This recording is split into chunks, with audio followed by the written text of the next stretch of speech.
안녕하세요. 저는 세상에서 가장 씩씩한 아들 하나를 키우고 있는 40대 남자입니다. 저는 굉장히 평범하고 무탈하게 살아온 사람이에요.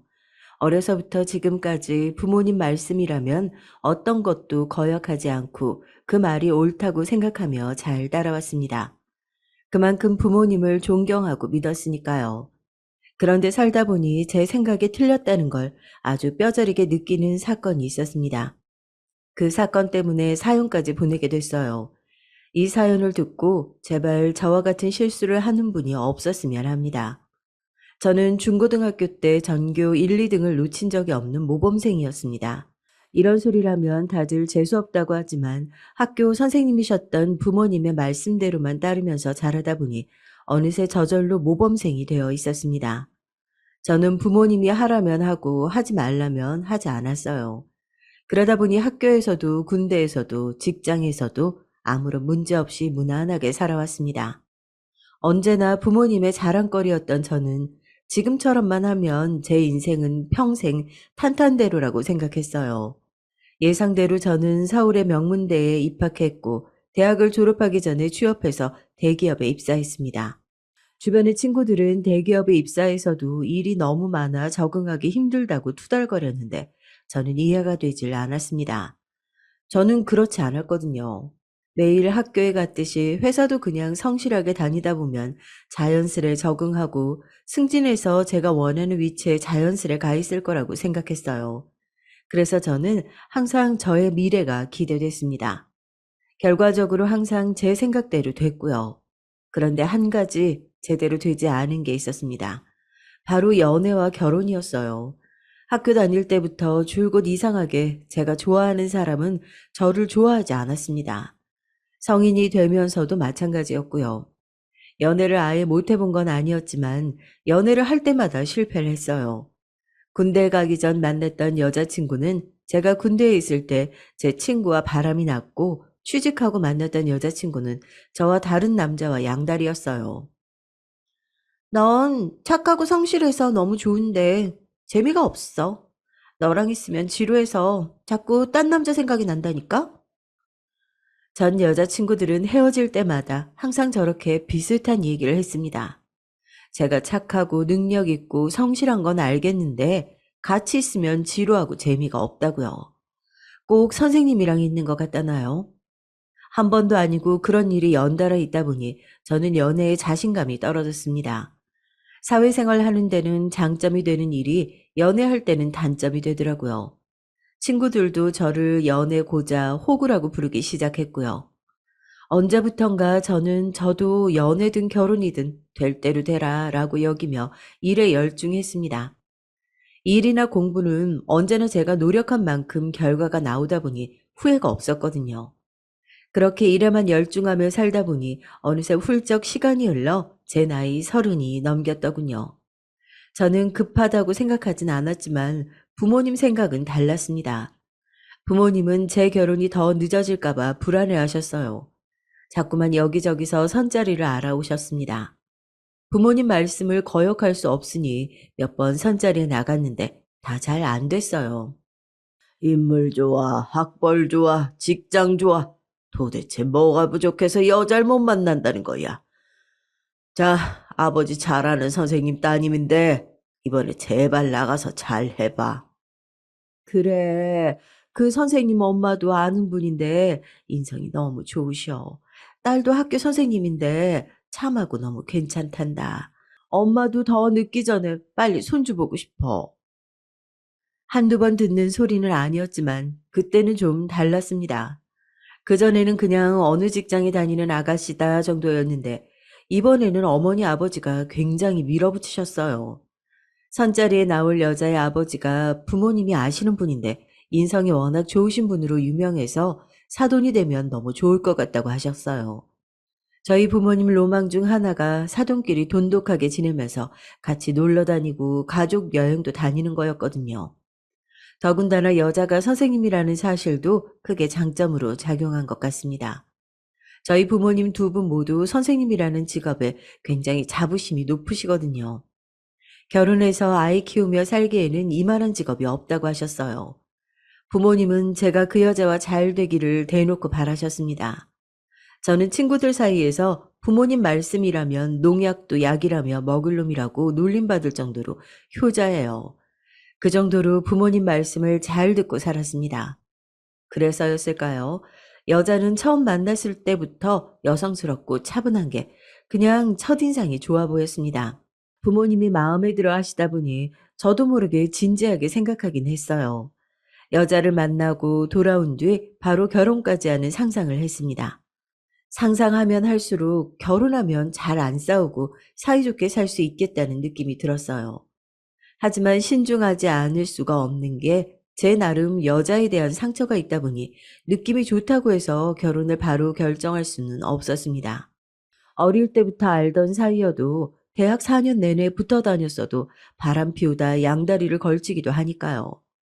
제가 여자 보는 눈이 없어서 그런 여자들만 만난 걸 수도 있지만 그렇다고 이제 막 만난 여자를 단번에 믿을 수는 없었죠. 그런데 어느새 저는 6개월 만에 식장에 들어가고 있었습니다. 선을 보고 난 이후 부모님의 어땠냐는 질문에 좋았다고 한마디 했는데 양가 부모님이 적극적으로 밀어붙이셨어요. 그 바람에 결혼 이야기가 금방 나왔습니다. 데이트한 지 3번 만에 말이죠.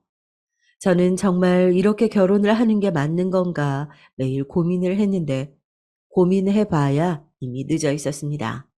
이미 결혼식 날짜도 잡았고 상견례 날짜도 잡았으니까요.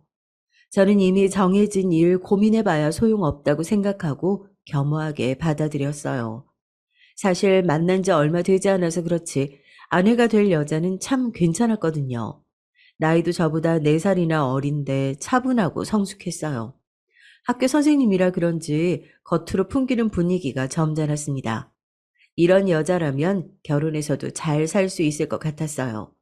무엇보다 아이를 낳아 키운다면 좋은 아내와 엄마가 되어줄 거라는 확신이 들었습니다.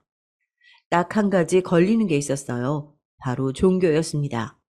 상견례 자리에서 처음 알았는데 아내와 처가 식구들 모두 교회를 다닌다고 하더라고요. 제가 종교를 싫어하는 건 아니지만 나름대로 고집 있는 무교다 보니까 저에게 같이 교회에 가자고 하거나 성당에 가자고 하는 건 싫거든요. 워낙 연애 기간이 짧았으니 그런 사소한 이야기도 나누지 않은 채 상견례를 하게 됐어요. 미리 알았다면 제가 당연히 아내에게 미리 이야기를 했을 텐데 서로 몰랐던 부분이니 어른들께서는 자연스레 종교 이야기를 하신 거죠. 아내는 종교가 있어도 제가 따라와 주길 바라는 것 같진 않았지만 장모님께서는 은근히 바라시는 것 같았어요. 우리 집은 모두 다 모태신앙이라 일요일 하루 종일 교회에 있어. 각자 교회에서 맡은 일이 있거든. 이서방 자네에게도 강요하는 건 아니지만 같이 다니다 보면 분명 좋아하게 될 거야. 아이고 여보, 그런 게 은근히 강요하는 거지. 이서방, 우리 식구가 믿음이 강하다 보니까 자연스럽게 하는 소리니 절대 부담 갖지 말게나. 저는 그 자리에서는 알겠다고 애써 웃어 넘겼지만 집에 돌아와서는 한참을 고민했어요. 일요일마다 아침에만 교회 가는 것도 이해하기 힘든데 하루 종일 교회에 있다니요. 그것도 각자 맡은 일을 하면서요. 저는 생각보다 종교에 대한 생각이 깊게 들어서 결혼까지 고민이 될 지경이었습니다. 말로는 장인 장모님께서 강요하지 않는다고 하셨지만 온 식구가 일요일이면 아침에 만나 교회에 가는데 저만 늦게까지 자고 친구들을 만나러 다니며 놀 수는 없잖아요. 그 일로 고민하다가 아내를 만났을 때 제 생각을 이야기했습니다. 제가 다른 건 몰라도 종교에 대해서는 긍정적이지가 않다고요. 그런 제 말에 아내의 말이 굉장히 의외였어요. 나도 상견례 때는 부모님이 계셔서 말 못했는데 사실 나도 교회 다니는 거 힘들어. 그래서 결혼하면 집이 멀다는 핑계로 슬슬 안 갈 거니까 너무 걱정하지 마. 사람이 참 이렇게 간사합니다. 바로 조금 전까지 종교 문제로 결혼까지 고민해놓고 아내가 교회를 안 가도 된다고 하니까 표정이 숨겨지질 않더군요. 좋아서요. 저는 다행이라고 생각했습니다. 아내에 대해서 새삼 깨달은 게 그래도 말이 통하는 사람이구나라는 거였어요. 사실 말이 통한다는 게 가족이든 친구든 살면서 제일 중요한 거잖아요. 문제가 생겨서 싸우게 됐을 때 서로 말이 안 통하고 상대방을 배려하지 않으면 문제가 해결되지 않으니까요. 저에게는 종교 부분이 굉장히 중요한 일이었는데 이야기가 통해서 다행이다 싶었습니다. 저는 연애를 오래 하지 않아 과연 이대로 결혼해서 잘 살 수 있을까라는 조금의 걱정이 있었어요. 그래도 제가 잘하면 문제 없을 거라고 막연하게나마 생각했습니다. 지금까지 살아온 대로 결혼 생활도 성실하게 하다 보면 문제 없을 거라고요. 그런데 제가 결혼을 너무 만만하게 봤나 봐요. 생각처럼 쉽지 않았습니다. 사람을 반년 보고 판단한다는 게 역시나 무리였을까요? 짧게 연애하고 결혼을 해서인지 아내와는 살면 살수록 매일 새로운 모습을 발견하고는 했습니다. 물론 새로워서 신선하고 좋기도 했지만 그만큼 낯설 때도 있었어요. 이 사람한테 이런 모습도 있구나 싶어서요. 가장 신기했던 건 아내는 평소에도 굉장히 말수가 적고 외출을 별로 좋아하지 않는다는 겁니다. 항상 학교, 집, 학교, 집이었어요. 일요일 교회 가던 것도 정말 결혼하자마자 가지 않았습니다.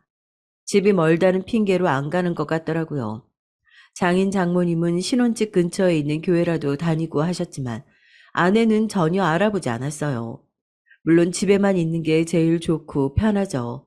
저는 그게 이상하다는 게 아닙니다. 아내는 자주 만나는 친구도 거의 없고 따로 연락하는 직장 동료도 없더라고요. 하루 종일 같이 있어도 핸드폰으로 누군가와 연락 한번 하는 걸 본 적이 없어요.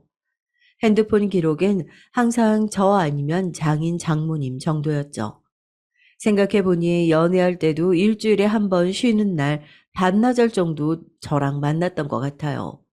근무하는 평일엔 거의 만난 적이 없고요. 연애할 때는 집도 멀고 일도 서로 바쁘니까 그러려니 했는데 부부가 돼서 같이 살다 보니 그런 모습이 좀 당황스러울 때가 종종 있었습니다. 그리고 시간이 갈수록 제가 불편해졌어요. 아내가 인간관계가 좁다 보니 저의 주변 친구 관계나 사회생활에 대해서 이해하지 못할 때가 많았거든요.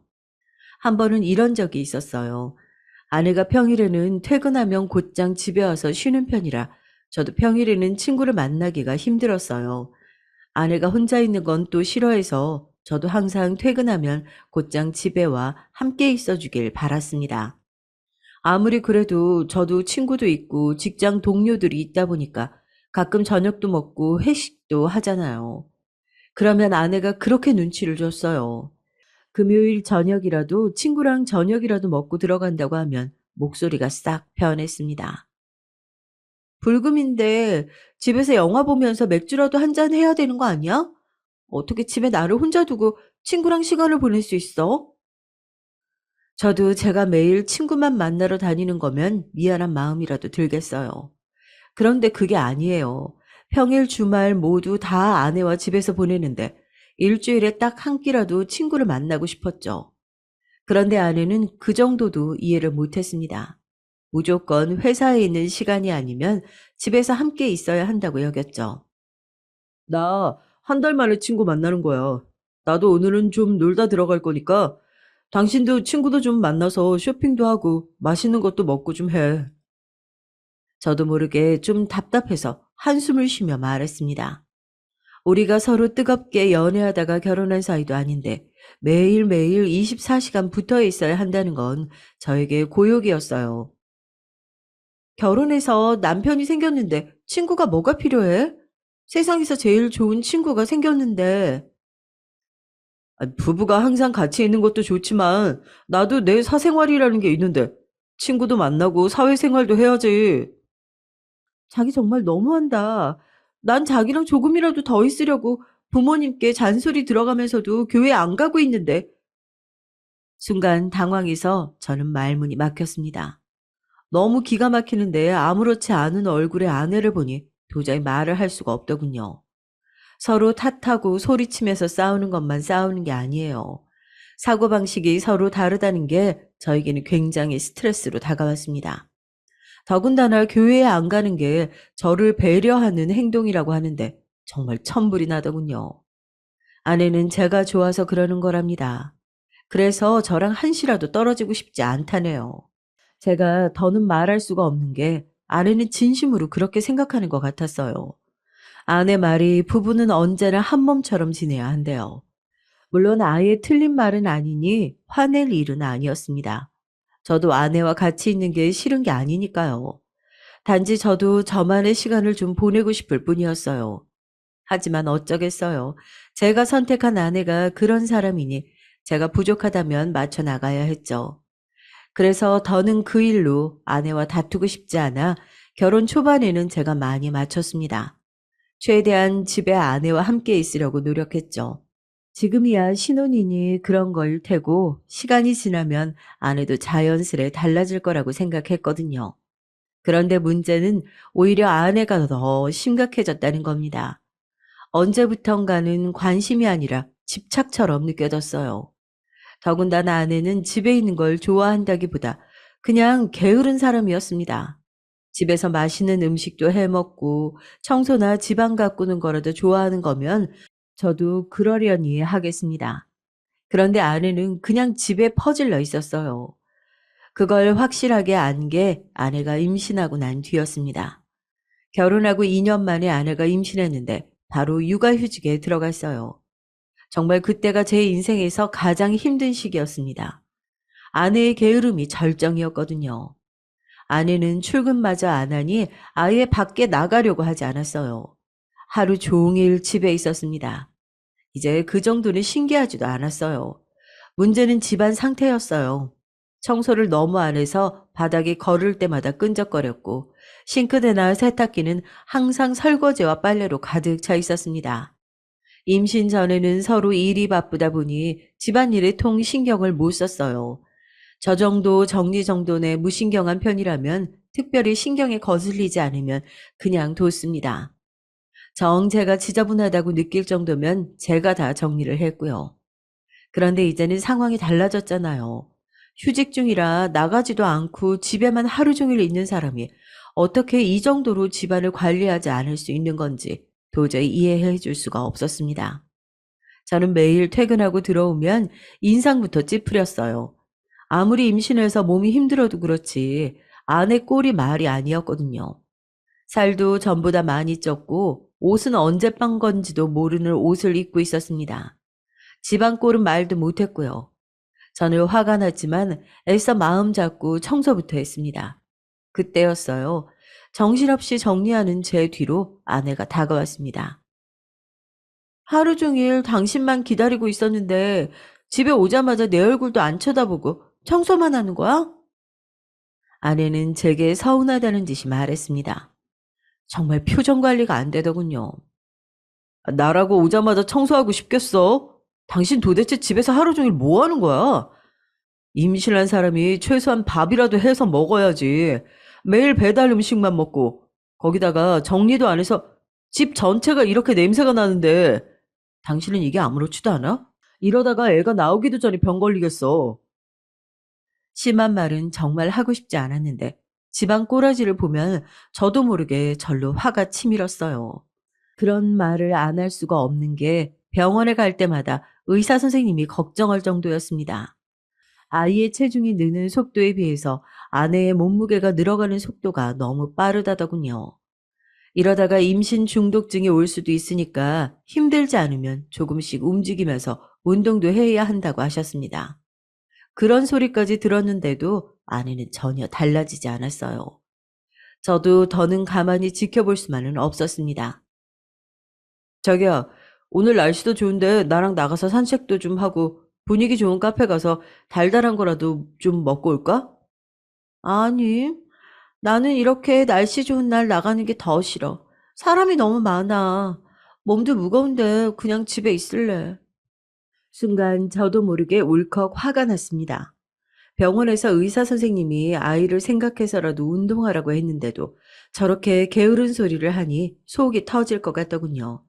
저는 이대로 있다가는 아내에게 화를 낼 것 같아 자리를 피하려고 했어요. 나 너무 답답해서 안 되겠어. 그럼 나는 좀 나가서 산책이라도 좀 하고 올게. 쉬고 있어. 나 혼자 두고 어딜 간다는 거야. 의사 선생님 말씀 못 들었어? 나 임신 중독증 걸릴 수도 있다잖아.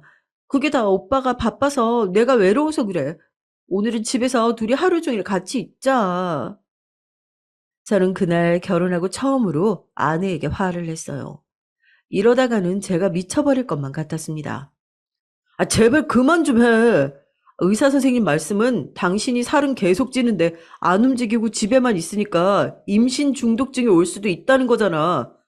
당신 히키코모리도 아니고, 아, 도대체 왜 이러는 거야? 지금까지 쌓여있던 감정이 폭발하고 말았습니다.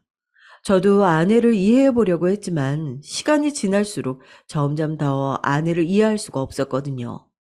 그날 제 말에 상처받은 아내는 펑펑 울었습니다.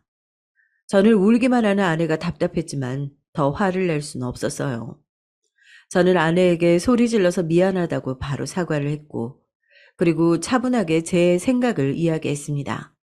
당신이 집에 있는 걸 좋아하고 나가는 걸 별로 좋아하지 않는 것도 알지만 그렇다고 언제까지 이렇게만 지낼 수는 없으니 저와 하나씩 노력해 보자고 했어요. 제가 많이 돕겠다고요. 아내는 애써 서러운 마음을 진정시키고 저와 함께라면 뭐든지 본인도 노력해 보겠다고 했습니다. 당시에 심적으로 힘들긴 했지만 어느 부부나 그런 시기가 있을 수 있다고 생각하기로 했어요. 앞으로 아이를 낳으면 아내와 저 둘 다 부모가 될 텐데 더 성숙하고 안정적인 모습으로 아이에게 좋은 본보기가 되는 부모가 되어야 하니까요. 그렇게 시간이 흘러 아내가 아이를 낳았습니다. 임신하고 출산하는 동안 아내가 많이 고생했으니까 아이가 태어난 뒤에는 제가 육아휴직을 쓰겠다고 했어요. 그런데 아내는 육아휴직을 반년 더 쓰면서까지 본인이 아이를 돌봤습니다. 사실 저는 아내가 좀 걱정돼서 제가 육아휴직을 쓰려고 했거든요. 안 그래도 집 밖으로 나가지 않는 사람인데 아이를 키우다 보면 힘들어서 더 집에만 있고 아예 밖에 생활은 안 할게 될 것 같아서요. 그런데 제 예상대로 아내는 정말 아들과 집에만 있었습니다. 처음엔 아이가 어리기도 했고 아내가 원래도 집을 좋아하는 사람이니 그럴 수 있다고 생각했어요. 그런데 지켜보니까 아무리 봐도 좀 심하게 집에만 있었어요. 아이가 100일이 될 때까지 아내는 한 번도 외출하지 않았습니다. 그것도 양가 어른들이 아이 100일이니 밖에서 밥을 먹자고 해서 나간 게 처음이었어요. 그 전까지는 아내는 집 앞에 도착한 택배를 가지러 나가는 게 외출의 전부였죠. 아이가 태어나고 난 뒤 아내의 문제는 하나 더 생겼습니다. 제가 회사에 출근한 순간부터 퇴근해서 집에 올 때까지 수시로 전화를 해댔어요. 아이가 울 때마다 잠들지 않을 때마다 초조해서 제게 전화를 해댔습니다. 제가 일이 바빠서 전화라도 안 받으면 문자가 50통씩 와 있었어요. 애가 잠을 안 자. 책에서 보면 다른 애들은 밤에 안 자면 낮에 분유 먹고라도 2시간은 잔다는데 우리 진영이 어디 문제 있는 거 아닐까? 아무래도 병원에 가보는 게 좋겠지. 만약에 무슨 문제 있는 거면 어떡해? 나 무서워 자기야. 집에 좀 와주면 안 돼? 잠깐 사이에 저런 문자가 수십 통씩 와 있으면 정말 저까지 불안했습니다. 일에 집중할 수가 없었어요. 아무리 생각해도 육아 우울증인 것 같아 저는 아내에게 조심스레 병원에 가보자고 했어요. 도저히 옆에 있는 내가 힘들어서 안 되겠다고요. 그런데 아내는 제 말에 버럭 화를 냈습니다. 내가 애 키우느라 힘들어서 좀 도와달라는 건데 그게 이해가 안 되고 힘들다고? 당신이 그러고도 우리 진영이 아빠야? 나도 우리 진영이 잘 키우려고 이러는 건데 나더러 정신병이라니? 정신병이라고 부정적으로 볼 게 아니라 자기 상태가 불안하게 보이니까 검사를 좀 해보자는 거야. 나랑 같이 가보자. 저는 애써 아내를 진정시켰지만 아내는 자신이 별거 아닌 일에 불안해하고 이상하게 행동한다는 거에 대해 전혀 인정하지 않았어요. 병원은 죽어도 안 가겠다고 했습니다. 아내는 그날 이후 더 이상해졌어요.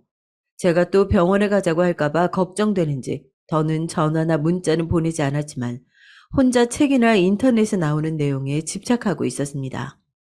아이가 먹는 거, 자는 거, 노는 거 등등 모두 다 책이나 맘카페에서 본 대로 그대로 해야 직성이 풀렸죠. 저도 처음엔 좀 지켜보자 싶었습니다. 아내도 아이를 위해서 그러는 거니까요. 그러던 어느 날이었습니다. 일이 너무 많아 야근까지 하고 와서 손 하나 까딱할 수가 없었어요. 그런데 집에 들어갔더니 아들과 아내가 안 자고 깨어 있더라고요. 이미 잘 시간이 넘었는데도요.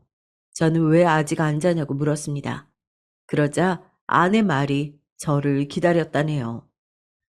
오늘 텔레비전에서 봤는데 아이들은 하루 한 번이라도 아빠랑 교감을 해야 공감 능력이 뛰어난 아이로 자랄 수 있대.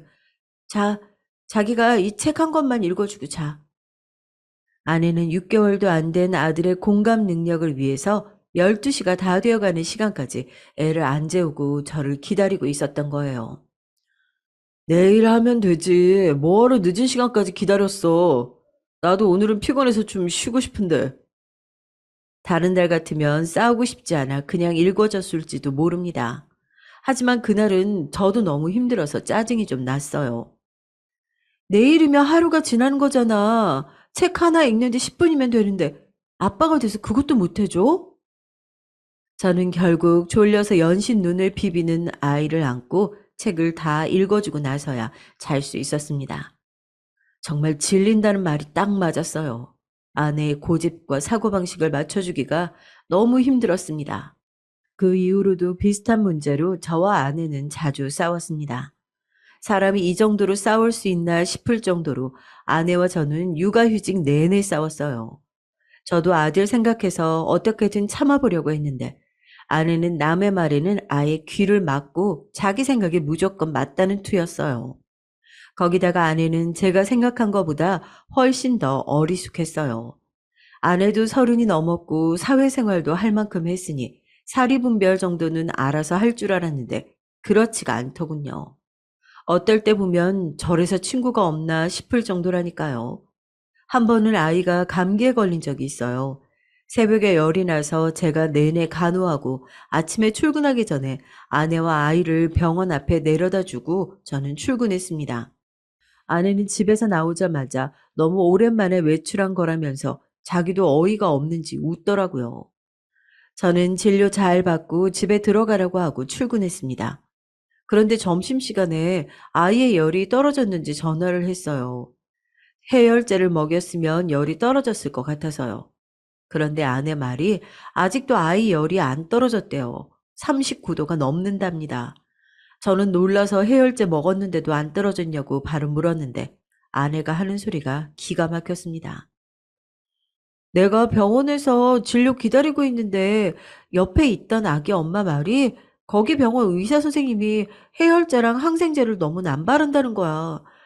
애들은 어릴 때 부모가 면역력을 만들어줘야 하는데 자꾸 해열제랑 항생제 먹이면 면역력이 안 생긴다고 선생님이 처방해줘도 웬만하면 먹이지 말고 버티라고 하더라고.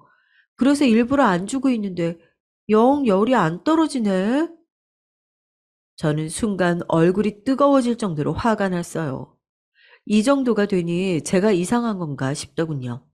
기껏 병원까지 가서 의사 선생님 말은 안 듣고 처음 본 아기 엄마 말을 듣는다는 게 상식적으로 이해가 되세요? 저는 아무리 생각해도 납득이 안 돼서 미치고 팔짝 뛸 노릇이었습니다. 당신 제정신이야? 이제 6개월 된 애가 열이 39도인데 해열제를 안 먹이면 어떡해? 쓸데없는 소리 하지 말고 의사가 처방해준 약 바로 먹여. 제가 소리까지 지르는데도 아내는 태평하게 별일 아니라는 듯 알겠다고 해열제를 먹이겠다고 전화를 끊었습니다. 이럴 때 보면 아내가 어디가 좀 모자란 게 아닌가 싶을 때도 있어요. 다른 사람들한테 말하면 다들 놀라요. 학교 선생님이라는 분이 어쩜 그렇게 순진하냐고요. 말이 좋아 순진한 거지 제가 보기엔 분명 모자란 게 확실합니다. 그로부터 얼마 뒤 얌전히 집에만 있는 줄 알았던 아내가 사고를 쳤어요. 제가 중간에 알게 돼서 빠르게 수습하긴 했지만 안 그랬으면 대형 사고가 날 뻔했습니다. 아내가 다단계에 빠질 뻔했어요. 하루 종일 그놈의 맘카페니 뭐니만 보고 있더니만 일을 쳤습니다. 아내가 맘카페에서 우연히 알게 돼서 연락을 주고받던 아줌마가 있었나 봐요. 그 아줌마가 핸드폰으로 돈을 벌 수 있는 방법이 있다고 아내에게 이야기를 한 거죠. 간단하게 제품 몇 개만 사서 후기 쓰고 다른 사람에게 소개해서 파는 일이었는데 모든 과정이 집에서 핸드폰 하나로 할 수 있는 일이다 보니 아내가 솔깃했던 거죠. 애 잘 때 옆에서 잠이나 자고 밀린 집안일이나 하면 뭐해. 아니, 돈도 안 나오는 일인데 핸드폰으로 10분만 투자하면 몇만 원씩 벌 수 있는데 이게 낫지. 얼굴도 모르는 아줌마 이야기만 듣고 별로 이상하지 않다고 느낀 아내는 아줌마가 시키는 대로 했습니다. 그런데 글쎄 그게 바로 다단계였어요. 어느 날 제가 우연히 아내 핸드폰을 보게 됐는데 은행 앱이 켜져 있었어요. 그런데 꽤 큰 돈이 이체된 내역이 있더라고요. 전혀 모르는 사람한테요. 저는 곧바로 아내에게 이 사람이 누구냐고 물었는데 아내는 말을 안 했습니다. 저는 아무래도 이상해서 아내 핸드폰을 뺏어서 이것저것 확인했어요. 그 아줌마가 소개했다는 사이트와 주고받은 메시지 내용까지 몽땅 다 확인했습니다. 그런데 제가 보기엔 딱 봐도 사기더라고요. 당신 정말 애들 가르치는 학교 선생님 맞아? 아, 어떻게 이런 말도 안 되는 거에 속아? 여보, 그 언니 이상한 사람 아니야. 자기는 잘 알지도 못하면서 함부로 말하지 마. 나한테 매일 힘들지 않냐고 위로해주고 커피 쿠폰 같은 것도 보내준 좋은 언니야. 아내는 순진하다는 말로는 표현이 안 될 정도로 멍청했습니다. 워낙 세상 물정 몰라서 그런 건지 좀만 잘해주는 사람이 있으면 쉽게 홀라당 넘어갔어요. 저는 곧바로 경찰에 신고했습니다. 그 아줌마가 말한 사이트에서 팔던 물건들은 다 제대로 허가받지 않은 불법 상품들이었어요. 만약 이대로 계속 팔았다가 문제가 생겼으면 아내도 조사를 받아야 할지도 모르는 일이었습니다. 아내는 그 아줌마가 사기꾼이고 아내에게 일부러 접근했다는 사실을 알고도 믿지 않았어요. 오히려 저더러 몇 푼 되지도 않는 돈 때문에 신고까지 하냐고 했습니다. 아내는 여러 면에서 제정신이 아니었어요. 제가 아무리 이야기해도 변하지 않는 아내를 지켜보는 게 너무 힘들었습니다. 저는 고민 끝에 제가 육아휴직을 쓰겠다고 했어요. 사실 누가 보면 제가 육아휴직을 쓰고 싶어서 안 달랐는지 알겠지만 아니에요. 저도 당시에 승진 시험을 앞두고 있었기에 직장에서도 중요한 시기였습니다. 하지만 아내를 이대로 뒀다가는 다시 학교로 돌아가지 못할 것 같아서 제가 휴직을 하기로 했어요. 아내에게 말하지 않았지만 아내 때문에 제가 너무 힘들어서 장인 장모님께도 말씀드렸습니다. 아무래도 아내가 치료가 필요한 것 같은데 아내가 자신의 상태에 대해 인정을 안 하니까 좀 도와달라고요. 장인 장모님께서도 걱정이 많으셨어요. 하지만 제 생각처럼 무조건 병원에 데리고 가는 게 답은 아니라고 하셨습니다. 지금까지 크면서 한 번을 속 썩인 적 없는 애야. 잠시 애 낳고 키우느라 힘들어 그러는 거니까 자네가 좀 이해해줘. 그래, 이서방. 내가 자주 와서 애도 봐주고 집안일도 도와줄 테니까 너무 걱정하지 말고 우리가 주일마다 가서 기도할게. 장인 장모님은 딸과 저를 걱정하신다면서도 심각하게 받아들이진 않으셨어요. 저는 아들을 생각해서라도 아내가 조금만 노력해주길 바랐습니다. 그래서 저도 육아휴직까지 한 거예요. 아내가 너무 집에만 있다 보니 점점 더 이상해지는 것 같아서 예전처럼 학교에 나가 일하다 보면 좀 나아지겠지 기대했습니다. 아내는 복직하는 거에 대해서 끝까지 고민했지만 제가 애써 설득했어요. 그리고 일하는 게 너무 힘들면 그만둬도 되니 아내가 좋아하는 일을 같이 찾아보자고까지 했어요. 아내는 못 이기는 척 복직을 했습니다. 아내가 복직한 이후 그래도 많이 나아지는 것 같았어요. 저도 아내가 나가서 일하는 동안 부단히 노력했습니다. 아들을 돌보면서도 아내를 위해 요리하고 청소를 했어요. 웬만하면 외출하지 않고 아내가 전부 다 안정감을 느낄 수 있도록 자상하게 대하려고 노력했죠. 그런데 제 계획이 통했는지 몇 개월 만에 아내가 변했습니다. 퇴근하고 직장 동료들이랑 밥을 먹기로 했다면서 늦게 들어오기도 하고 주말이면 약속이 있다면서 나가기도 했어요. 저는 아이를 보느라 좀 힘들어도 아내가 외출을 한다는 사실이 너무 좋았습니다. 저나 아들이 아닌 다른 누군가와 소통하고 교류한다는 것만으로도 좋은 변화라고 생각했죠. 그런데 이게 또 좀 이상했습니다. 아내는 외출을 하는 횟수가 늘다 못해 집에 있는 시간이 별로 없었어요. 학교에 일이 많다며 평일에도 평소보다 1시간씩 일찍 출근하더니만 이제는 퇴근도 8, 9시나 돼야 했어요. 제가 학교 일이야 잘 모르니까 정말 바빠서 그럴 수 있겠지 했지만 이런 일이 잦아지니까 저도 좀 걱정이 되더군요. 심지어 아내가 갑자기 살을 빼겠다면서 헬스랑 수영을 등록했다고 하더라고요. 그러더니 아예 평일 저녁은 매일 수영을 하고 왔고 주말이면 헬스장에 가서 몇 시간씩 들어오질 않았어요. 저는 180도 달라진 아내의 행동에 의심하지 않을 수가 없었습니다. 아내처럼 집에 있기를 좋아하던 사람이 아무리 복직해서 바빠졌다고 해도 쉬는 날까지 밖에 나가 있는다는 건 있을 수 없는 일이에요. 저의 의심은 점점 더 확신으로 변해갔습니다. 잦은 외출도 이상했지만 외모 가꾸는 일에 관심도 없었던 사람이 옷이며 화장에 신경 쓰는 걸 보니 더 확신이 들더군요. 이건 100% 바람이었습니다. 결혼하고 지금까지 저에게 푹 빠져서 저만 바라보며 질릴 정도로 집에만 있던 사람이 갑자기 밖으로 돈다는 건 푹 빠진 상태가 바뀐 거로밖에는 볼 수 없었어요. 그러던 어느 날이었습니다. 증거가 없으니 물증으로만 내내 아내를 의심하던 상황에서 아내가 갑자기 지방에 간다네요. 주말에 교육이 잡혔다면서 지방에 며칠 다녀온답니다. 물론 아내가 전에도 교육 간 적은 있지만 그때는 뭔가 느낌이 쎄했어요. 남자에게도 예민한 촉이라는 게 있답니다. 왠지 아내가 저에게 거짓말을 한다는 느낌이 들었어요. 저는 혼자 끙끙 앓으며 괜히 아내를 의심하지 말고 이번 기회에 확인해야겠다 싶었습니다. 그러면 안 된다는 걸 알면서도 저는 너무 답답해서 아내가 자는 사이에 몰래 아내의 핸드폰을 훔쳐봤어요. 그런데 아내의 핸드폰의 모든 앱이 다 잠겨 있었습니다. 원래 그렇지 않았어요. 저와 아내는 은행 앱 비밀번호까지 공유하며 서로 핸드폰을 따로 잠가두지 않았었는데 아내가 통화 내역, 메시지까지 몽땅 다 비밀번호를 설정했더군요. 저희 아내에 대해 지금까지 이야기한 게 있으니 여러분도 아시겠지만 아내가 이렇게 꼼꼼한 사람이 아니에요. 저에게 뭔가 완벽하게 속여야 할 게 있는 게 아니라면 절대 그렇게까지 할 리 없었죠. 누가 봐도 복직하기 전에 아내와는 너무나도 달랐기 때문에 저는 불안하지 않을 수가 없었습니다. 전 혼자 별의별 상상을 다 했어요. 아내가 정말 바람이 난 걸지도 모른다는 생각에 저는 잠을 이룰 수가 없었습니다.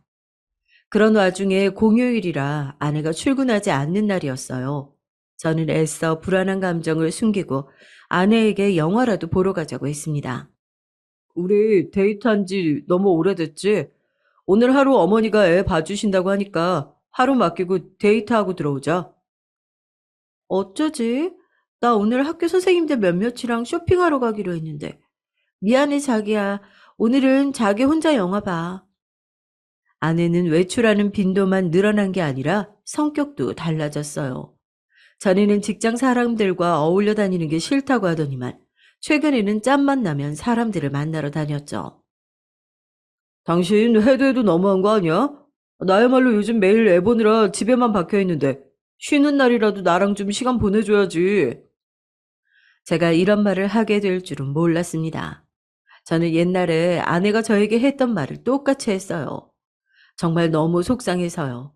그런데 아내 반응이 기가 막혔습니다. 아내가 코웃음을 치더군요. 자기야말로 옛날에 나한테 했던 말 잊었어? 쉬는 날 자기 좀 놔두고 나가서 친구들이랑 쇼핑도 하고 놀다 오라며. 이제라도 그렇게 하겠다는데 왜 투덜거려? 그쯤 되니 아내가 지난날 저와 있었던 일에 대한 복수를 이러는 건가 싶기까지 했어요. 하지만 그러기에 아내는 외출에 진심이었습니다. 한 번 나가면 정말 들어올 생각을 안 했어요. 그리고 집에 들어올 때 보면 항상 어디서 달리기라도 하고 온 사람처럼 머리에 땀도 젖어 있고 몸에서 땀 냄새도 났고요. 저는 이 여자가 도대체 나가서 뭘 하고 다니는 건가 싶었죠. 거기다가 그렇게 애지중지하던 아들한테도 전만큼 관심이 없었습니다. 아들이 10개월이 넘자마자 자리에서 벌떡 일어나 한 발을 디뎠어요. 저는 너무 좋아서 곧바로 동영상을 찍어 아내에게 보냈죠. 그런데도 아내는 웃음 표시 하나 보내고 말더군요. 그뿐만이 아니에요. 아들 돌잔치 준비로 저는 이거저거 알아보느라 바빴는데 아내는 일절 신경 쓰지 않았습니다. 심지어 제가 장소며 사진이며 예약하고 있는데 거기다가 대고 저더러 유난이라고 하더군요. 요즘 누가 돌잔치 그렇게 거창하게 한다고 유난이야. 그냥 가족만 모여서 한 끼 먹는 거니까 대충 해. 저는 그 순간 딱딱한 무언가로 머리를 세게 얻어맞은 것 같았어요. 그리고 이 여자가 이제 더는 나나 아들이 아닌 다른 것에 정신이 팔린 게 맞다라는 생각이 들더군요. 우리한테 하나밖에 없는 아들 첫 번째 생일인데 대충 하라니. 엄마가 돼서 어떻게 그렇게 무책임하게 말해? 저는 더 화낼 힘도 없었습니다. 그리고 제가 지금까지 아내와 살면서 행복했던 적이 있기는 했나라는 생각까지 들었어요. 저는 우리 가족 셋이 조금씩이라도 성장해 나가며 안정적인 가정을 꾸릴 날만 생각하고 있었는데 다 저 혼자만의 착각이더군요. 저는 아내와 살면 살수록 이 여자가 도대체 어떤 여자인지를 모르겠더라고요. 이쯤 되니 제 인생이 통째로 아내에게 이용당했다는 느낌마저 들었습니다. 저는 아내에 대해 어떤 기대도 하지 않기로 했어요. 그리고 제 두 눈으로 아내가 어떤 여자인지 확인하기로 했죠. 저는 아내 몰래 아내의 핸드폰에 위치 추적 앱을 깔았어요. 아내가 어디서 뭘 하고 다니는 건지 알기 위해서요. 그런데 충격적인 일이 일어났습니다. 다음날 학교에 출근한다던 아내의 위치가 학교가 아니었습니다. 저는 놀라서 핸드폰을 몇 번이나 껐다 켰다 하면서 확인을 했는데 아내의 위치는 그대로였어요. 아내의 위치는 바로 저희 옆집이었습니다. 그 순간 제 머릿속에 한 가지가 떠오르는 게 있었어요. 얼마 전 제가 마트에 갔다가 아들을 아기띠에 메고 엘리베이터를 타고 올라가는데 옆집 사람을 만난 적이 있었어요. 사실 저는 아예 처음 보는 사람이라 옆집 사람인 줄도 몰랐는데 그 남자는 저를 바로 알아보더라고요. 거기다가 더 어이없는 건 제 아들 이름까지 알고 있었습니다. 안녕하세요. 902호 사시죠? 저 901호 살아요. 사모님께 이야기 많이 들었습니다. 이야기가 준서예요? 아유, 듣던 대로 아주 미남이네. 엘리베이터가 금방 9층에 도착해서 가볍게 인사만 하고 집에 들어왔지만 아무래도 음흉스럽게 생긴 남자다 싶었어요. 아내는 저 남자랑 무슨 이야기까지 했길래 저런 남자가 제 아들 이름까지 알고 있나 싶었죠. 그때는 세상 물정 모르고 아내가 또 괜한 소리를 했나 보다 하고 말았는데 아내의 위치를 확인하고 나니 피가 거꾸로 솟았습니다. 이 언놈이 그렇고 그런 사이였어. 저는 화가 나서 아들을 등에 업은 채 그냥 손에 잡히는 대로 아무거나 들고 밖으로 나왔어요. 그러고는 손에 들고 있던 망치로 901호 현관문을 3개 두드렸습니다. 쾅쾅 소리와 함께 901호 현관문이 찌그러졌어요. 901호! 이 음흉스럽게 생긴 새끼야. 너 나와. 오늘 너 죽고 나 죽자. 빨리 나와. 제가 문을 부술듯이 두드리며 소리를 지르자 그제야 현관문이 열렸습니다. 그런데 그때 제 눈앞에는 기함할 정도로 믿을 수 없는 광경이 펼쳐졌어요. 분명 그 음흉하게 생긴 901호와 아내가 불륜 관계일 거라고 확신하고 왔는데 집안에는 901호 놈과 아내 말고도 10대 명이 더 있었습니다. 다들 뭘 하는 건지 둥그렇게 모여 앉아 있었어요. 그때서야 저를 발견한 아내가 놀란 눈을 하고 밖으로 나왔습니다. 여보, 당신 여기가 어디라고 와? 현관문은 왜 또 부쉈어? 신랑님 노하시게. 아내는 적반하장으로 저더러 여길 왜 왔냐고 따졌어요. 거기다가 알아듣지도 못할 개소리를 해댔습니다. 저 때문에 신령님이 노하신다네요. 저는 기가 막혀서 아내를 향해 소리를 버럭 질렀습니다. 당신이야말로 출근 안 하고 여기서 도대체 뭐 하는 거야? 신령님은 무슨 소리고? 이 사람들 다 뭐야? 도무지 제 눈앞에 펼쳐진 상황을 이해할 수 없어서 저는 어안이 벙벙한 상태였죠. 그때였습니다. 한복도 아닌 것이 기모노도 아닌 이상한 복장을 한 901호 새끼가 재수없는 미소를 지으며 저에게 다가오더군요. 아이고, 사장님, 이렇게 또 뵙네요. 저의 신전에 오신 걸 환영합니다. 안 그래도 사모님께 항상 사장님도 모시고 오라고 말씀드렸는데, 이렇게라도 와주시니 감사합니다. 자, 오신 김에 앉으셔서 저희와 함께 신령님께 인사드립시다. 901호 남자의 한마디에 다들 갑자기 짝이라도 한 것처럼 이상한 동물 울음소리 같은 걸 내면서 방 안으로 들어갔어요. 그러더니 바닥에 납작 엎드려 무슨 주문 같은 걸 외우더라고요. 저희 아내도 마찬가지고요. 다들 미친 건가 싶어 미간을 찌푸리는 사이 남자는 제 손목을 잡고 안쪽으로 끌고 들어갔습니다. 그런데 방 안의 모습을 보고 저는 경악을 금치 못했어요. 방 안은 온통 요란하게 생긴 천으로 창문을 가려놔서 빛 한 점 들어오지 않게 어두웠죠. 거기다가 방 안에는 이상하게 생긴 조각상들과 그림이 가득했어요. 아내와 사람들은 그 이상하게 생긴 조각상 아래 머리를 조아리고 있었습니다. 그제야 저는 정신이 번쩍 들었어요. 아내가 이제 하다하다 사이비 종교에 미친 거죠. 사장님, 준서는 저한테 맡기시고 신령님께 인사드리세요.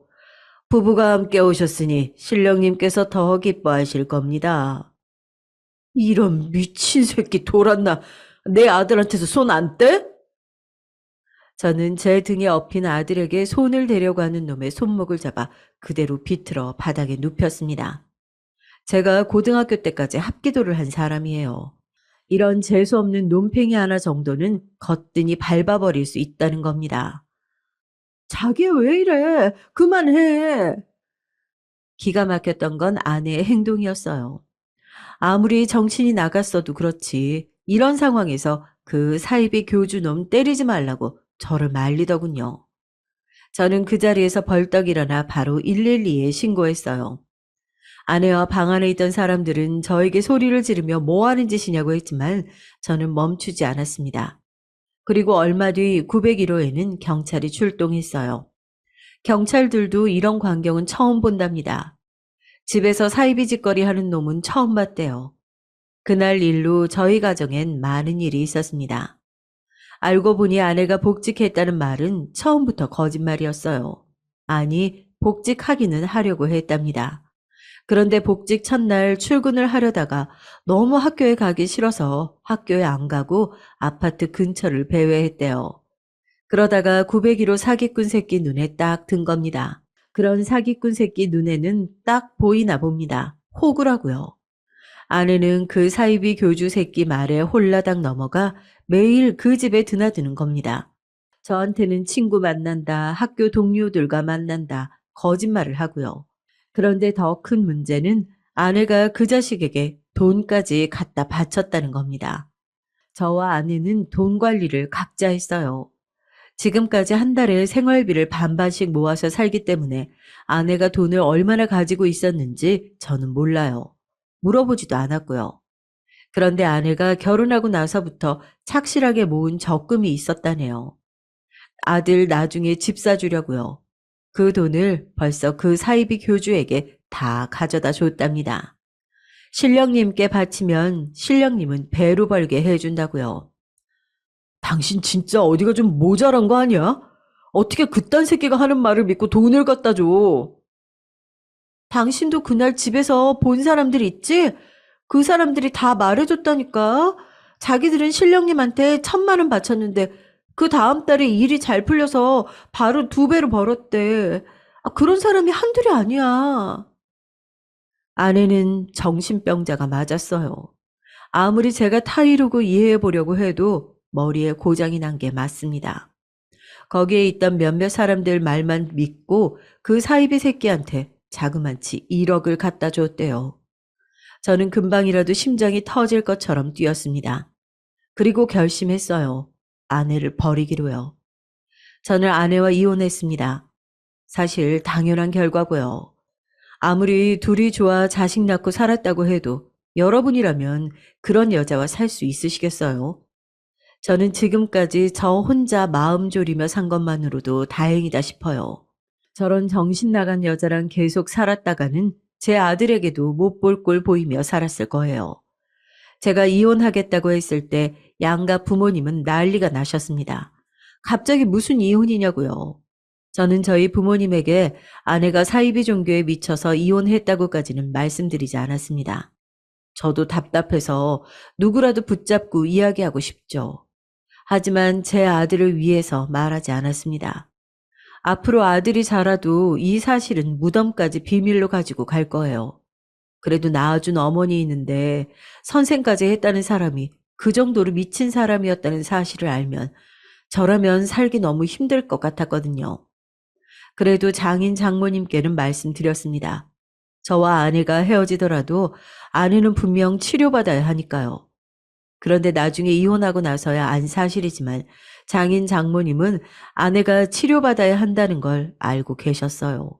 학교 다닐 때도 이상한 행동을 종종 해서 병원에 데리고 간 적이 있었는데 아내가 경계성 인격장애와 조현병 증상이 보인다고 의사가 검사를 더 해봐야 할 것 같다고 했다네요. 그런데도 장인 장모님은 아내의 미래를 걱정해서 그 후에 병원에 데려가지 않으신 겁니다.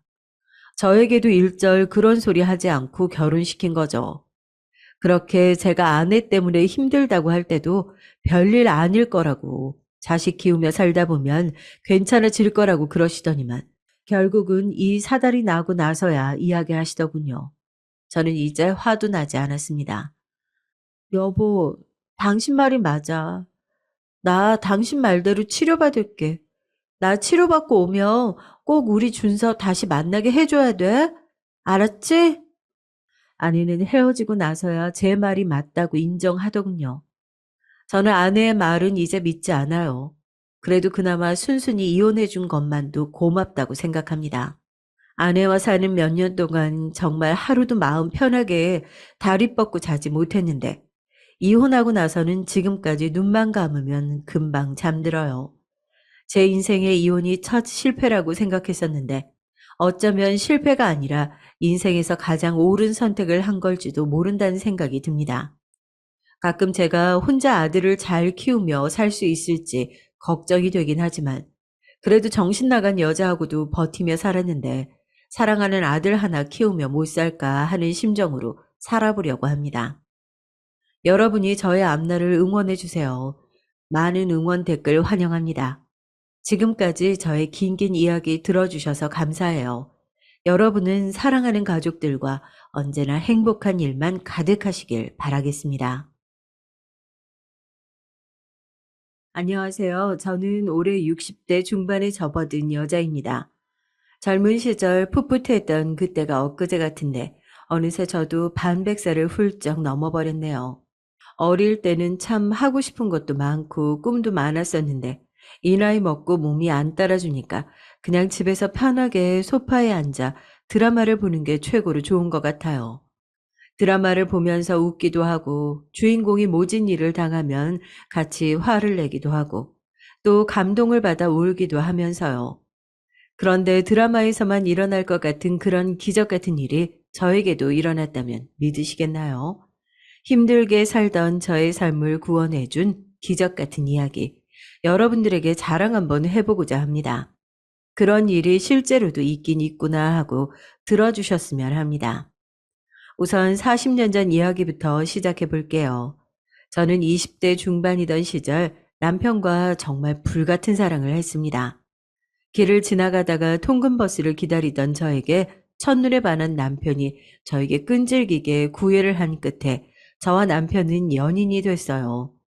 저에게는 남편이 첫사랑이었어요. 그 전에도 저에게 관심을 표현하는 남자들은 종종 있었지만 어려운 집안 형편 때문에 돈 버느라 정신없던 저는 번번이 거절하기 일쑤였죠. 저희 집은 홀어머니에 제 밑에는 동생들이 줄줄 있었기 때문에 큰딸이었던 제가 집안의 생계를 책임질 수밖에 없었습니다. 학교도 제대로 다니지 못하고 어머니를 도와 동생들을 돌보고 일을 하느라고 여유 시간도 가질 수가 없었어요. 그런데 남편을 만난 이후 저는 그런 저의 현실을 다 잊을 만큼 남편에게 푹 빠지고 말았습니다. 그런데 사랑이 너무 컸던 나머지 결혼도 하지 않은 제가 그만 덜컥 임신을 하고 말았어요. 그리고 저와 뱃속의 아기의 존재를 알게 된 남편의 집은 발칵 뒤집혔습니다. 그도 그럴 것이 남편네 집안은 그 동네 사람들은 누구나 다 알만한 부잣집이었기 때문이죠.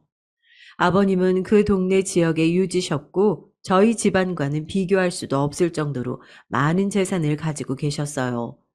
사실 남편의 멀끔한 차림새와 왠지 모르게 느껴지는 귀티 때문에 잘 사는 집일 거라고 예상은 하고 있었지만 그 정도로 유명한 부잣집 도련님일 줄은 몰랐습니다. 심지어 귀한 외동아들이었죠. 가방끈도 짧고 가진 것도 없는 저 같은 애를 며느리로 들이기에는 성이 안 차는 게 당연했습니다. 너 지금 제정신이니? 아니 어떻게 저런 애를 데려와. 결혼을 허락해달라는 게야. 이 천치 같은 건. 아니다. 네가 문제가 아니지. 아가씨 말 좀 해봐요. 어떻게 대책 없이 애부터 가져선 어떻게 내 아들을 홀렸길래 일이 이 지경으로 만드는 거예요. 아니 어떻게 꼬셨길래. 난 절대 안 된다. 절대 이 결혼 허락 못해. 어머님, 제가 잘하겠습니다. 아가씨는 입 다물어요. 아가씨 입에서 나오는 소리 단 한 글자도 듣기 싫으니까. 엄마, 제발 한 번만요. 이 사람하고 저 꼭 결혼해야 해요. 허락 안 해주심 우리 뱃속의 아기는 어떻게 하라는 건데요? 네? 말씀해 보세요. 시부모님은 저를 떨어뜨리려고 갖은 애를 쓰셨지만 남편의 어마어마한 고집과 이미 뱃속에 많이 커버린 아이 때문에 어쩔 수 없이 결혼을 시키게 되셨습니다. 그리고 결혼 후에는 시집살이 때문에 정말 말도 못하게 힘들었어요.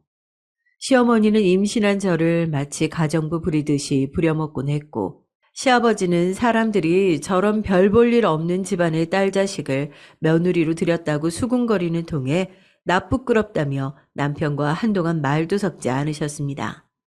저는 시댁에서 매일매일 눈칫밥을 먹고 살아야만 했어요. 밥을 먹을 때에도 저는 시댁 식구들과 겸상을 할 수 없었죠. 식사 시간이 되면 저는 밥을 다 차린 후 시댁 식구들이 따뜻한 밥상에서 밥을 먹을 동안 부엌에 쪼그리고 앉아 남은 찬밥과 김치로 끼니를 겨우 때우곤 했어요.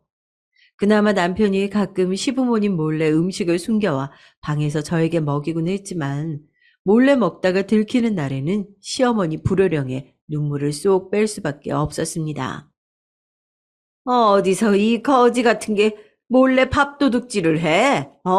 너 배운 게 그렇게 없냐?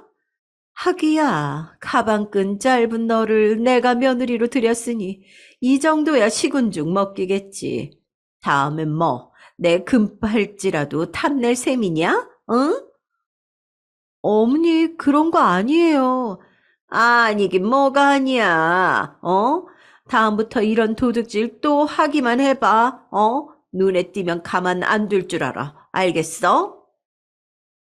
게다가 아버님은 제가 너무 마음에 안 들어서 매일 다른 집 딸 자식들과 비교하곤 했어요. 그때 당시 아버님이 저한테 자주 했던 말이 갑자기 생각이 나네요. 너만 아니었으면 내가 똑똑한 교사 며느리를 봤을 거다. 내가 우리 기석이 정사장 내 둘째 딸과 결혼시키려고 점찍어 놨건만. 어디서 이런 못 배워먹은 년이 굴러 들어와서는 어휴.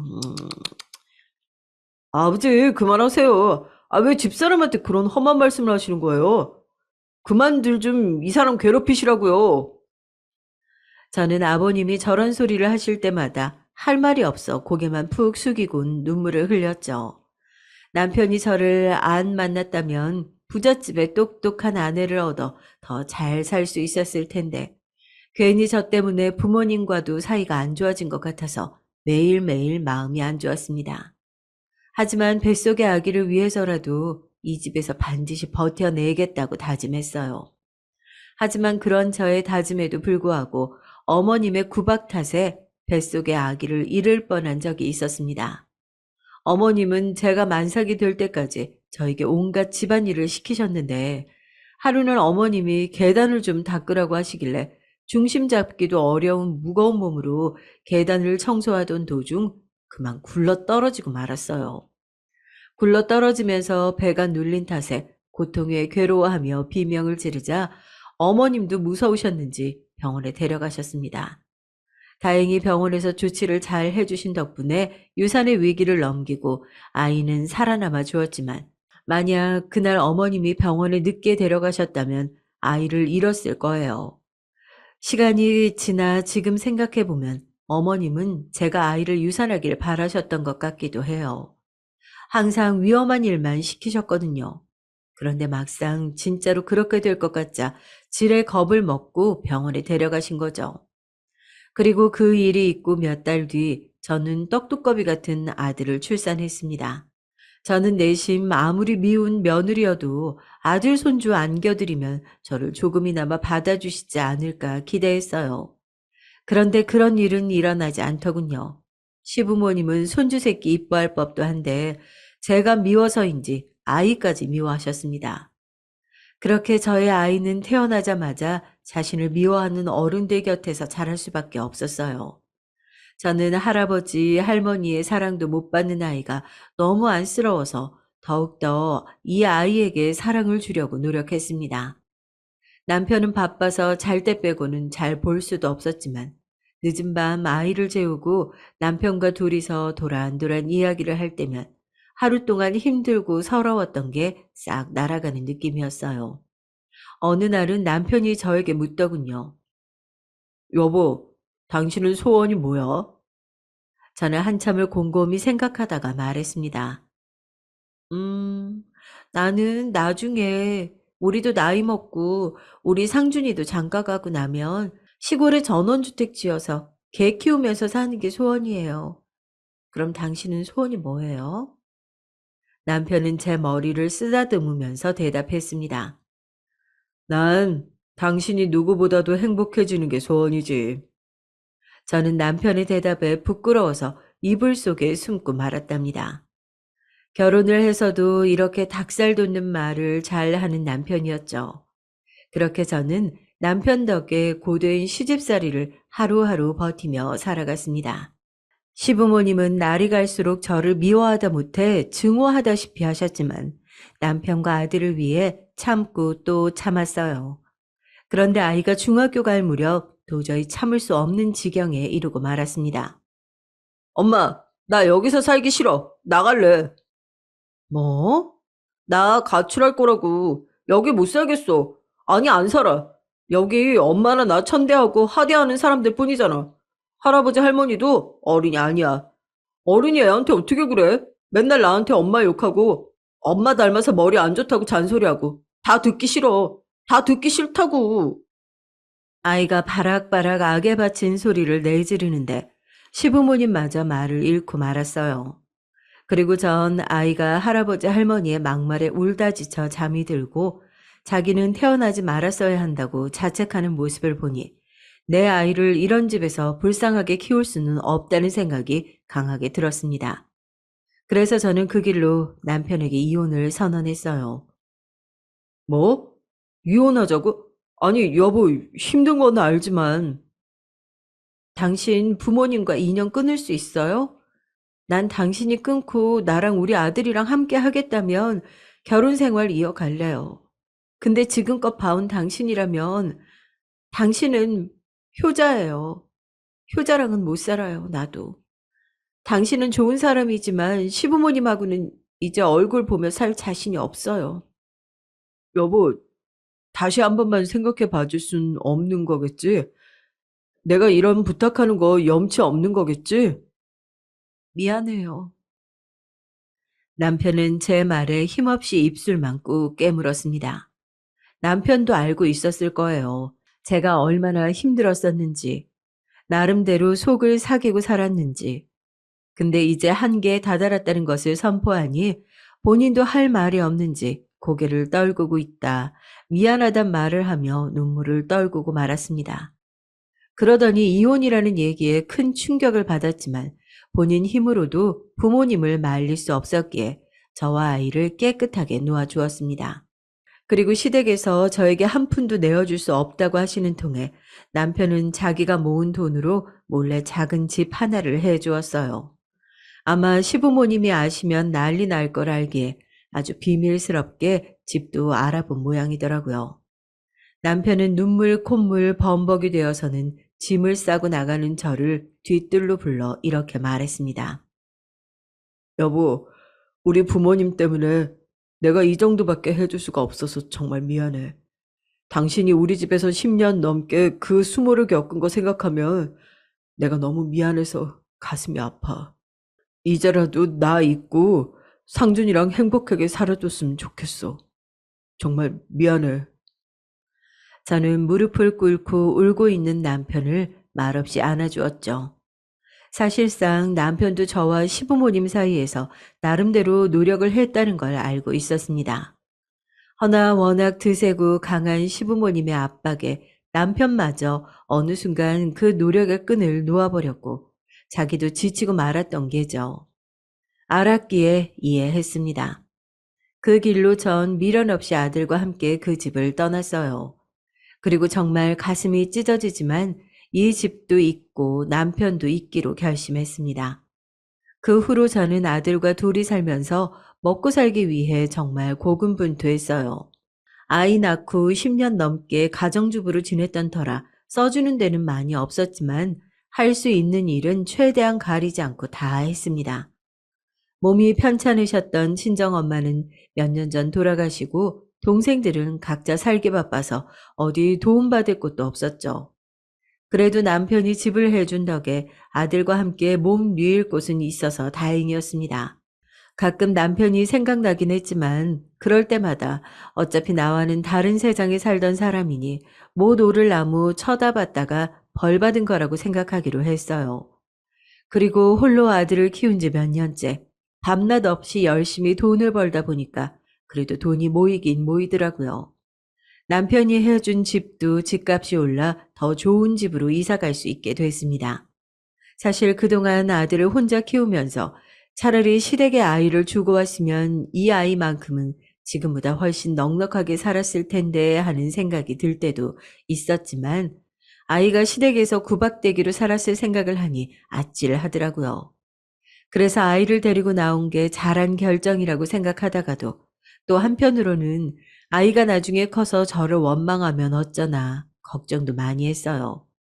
그런데 점점 돈이 모이고 좋은 집으로 이사도 가게 되니까 한시름 마음이 놓이더라고요. 그리고 그맘때쯤 여기저기 직장을 옮기던 저는 우연히 한 회사에 들어가게 됐습니다. 직원이 몇 명 안 되는 작은 회사여서 온갖 잡일을 다 해야 했어요. 하지만 저는 아들을 대학에 보내기 위해서는 찬밥 더운 밥 가릴 수 없었기 때문에 열심히 다녀야만 했습니다. 매일 야근에 끼니를 제때 챙기지 못하고 회사 일이라면 만사 제쳐두고 달려들어 붙잡곤 했죠. 그래서 이제 아들은 엄마, 오늘도 고생했지? 아니야. 우리 아들 혼자 밥도 잘 차려 먹고 이제 다 컸네. 아니야. 엄마 고생하는데 내가 더 못 도와줘서 미안해. 공부 내가 열심히 해서 꼭 좋은 데 취직해서 우리 엄마 일 안 할 수 있게 해줄게. 힘든 제 마음을 알아주기라도 하듯 말도 잘 듣고 때론 어깨도 주물러주며 애교를 피우더라고요. 그리고 그렇게 공부를 열심히 하며 엄마를 호강시켜주겠다는 아들은 좋은 대학에 들어가게 됐어요. 아들이 명문대 붙었다는 소리를 들은 날 어찌나 감격스럽고 기분이 좋던지 새삼스럽게 눈물이 나 혼났습니다. 혼자 아이를 키우며 고생고생했던 일들도 주마등처럼 스쳐 지나가며 스스로 참 장하다는 생각도 들었고요. 그리고 하나 더 좋은 소식은 때마침 제가 다니던 회사도 점점 커져서 이제는 제법 큰 회사가 되어 있었어요. 거의 초창기 멤버였던 저는 꾸준히 회사를 다닌 덕에 아들이 대학을 졸업할 때쯤에는 직급도 꽤 오르게 되었습니다. 사실 저같이 가방끈 짧고 배운 거 없는 사람이 이렇게 되기는 힘들죠. 하지만 제 성실함을 좋게 봐주시고 가족같이 챙겨주시는 사장님 덕에 저는 점점 연봉이 올라 삶의 여유가 생기기 시작했습니다. 이젠 어딜 가서도 커리어 우먼 소리도 듣고 재테크에도 관심이 생겨 돈 불리는 재미도 슬슬 알아가게 됐어요. 친구들도 가끔 절 보면 난 네 팔자가 제일 부럽다. 너 수중에 네 돈 있잖니. 네가 번 돈, 우린 다 남편이 벌어다 준 돈으로 쓰느라 맨날 눈치가 보여. 나도 그냥 애 키우면서 계속 일할 걸 후회된다. 그러면서 부러움 담긴 눈길을 보내곤 했습니다. 그럴 때마다 전 머쓱하게 웃긴 했지만 내심 이 정도면 우리 상준이도 나중에 결혼할 때 저처럼 가난하다고 무시당하지는 않겠구나 했어요. 그게 다행이었죠. 부자까진 아니지만 그래도 아들 신혼집 해줄 정도는 되었으니까요. 그런데 호랑이도 제 말하면 온다고 몇 년 뒤 아들은 참하고 이쁜 아가씨를 만나고 있다며 고백을 해오더라고요. 순간 제 얼굴에 화색이 돌았나 봅니다. 그래? 아휴, 그럼 얼른 얼굴 좀 보게 데려와라. 응? 엄마도 참, 뭐 그렇게 성격이 급하세요. 그렇게 궁금하세요?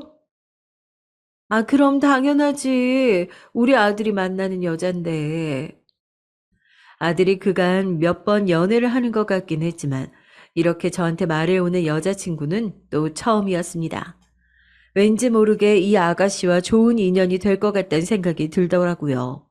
그리고 역시나 예상처럼 저희 집에 처음 온 날부터 애교 있고 싹싹한 모습을 보이는데 퍽 마음에 들었습니다. 내심 이 여자랑 몇 년 만나다가 잘 됐으면 좋겠다는 생각이 들었죠. 그런데 그로부터 한 달 정도 지났을까요? 갑자기 아들이 생각지도 못한 폭탄 선언을 해오더라고요. 준비가 안 되었던 시점이라 더욱더 놀라고 말았죠. 저기, 엄마, 나 말할 게 있는데. 어? 뭔데? 나 아이가 생겼어. 어? 저때 엄마가 봤던 여자친구 있잖아. 그 사이에서 엄마도 마음에 들어 했으니까 괜찮지? 아, 어차피 결혼하려고 하기도 했고. 그래서 서둘러 식 올리려고. 갑작스러운 소식에 당황하긴 했지만 아들이 사랑하는 여자와 결혼이라니 반대할 이유도 없었어요. 거기다 뱃속에 손주까지 품었으니 이젠 정말 내 가족으로 받아들이고 잘 해줘야겠다 마음먹게 됐습니다. 그렇게 아들은 꽃피는 봄날 결혼을 하게 됐어요. 새침하고 예쁘장하게 생긴 우리 며느리는 곱게 자랐는지 할 줄 아는 것도 없었지만 혼수로 뱃속에 손주를 데리고 오는 바람에 예뻐할 수밖에 없었죠. 어느새 제가 아들을 이렇게 키워 손주까지 보게 되다니 정말 감격스럽더라고요. 게다가 며느리가 애교가 많은 성격이라 더할 나위 없었죠. 저한테 엄마 엄마 하며 따르는 며느리가 너무 예뻐서 제가 할 수 있는 한 잘해주고 싶었습니다. 그런데 며느리가 출산일이 다가오자 저에게 부탁을 하더라고요. 엄마, 저 아이 나오면 다시 복직해야 되는데 엄마가 우리 하율이 유치원 갈 때까지만 봐주시면 안 돼요? 그게, 아니, 내 사정 알잖니. 엄마도 회사를 다니니까. 저는 봐주고 싶은 마음은 굴뚝 같았지만 저도 직장인인지라 봐줄 수 있는 형편이 되질 않았어요. 제가 거절하자 며느리는 저에게 아양을 떨며 사정을 하더라고요. 아, 엄마 아니면 우리 하율이 봐줄 사람도 없는데 어떡해요. 우리 하율이도 할머니랑 같이 지내고 싶대요. 그렇지, 하율아? 이것 봐요. 하율이가 배 통통 차네요. 우리 하율이가 그러는데 할머니가 너무 좋대요. 배를 쓰다듬으며 뱃속의 손주와 대화를 하듯 애교 부리는 며느리의 모습에 저는 그만 넘어가고 말았습니다. 그리고 저는 한 가지 큰 결심을 했죠. 손주를 보기 위해 가족처럼 생각하고 오래 다녔던 회사를 그만두게 됐어요.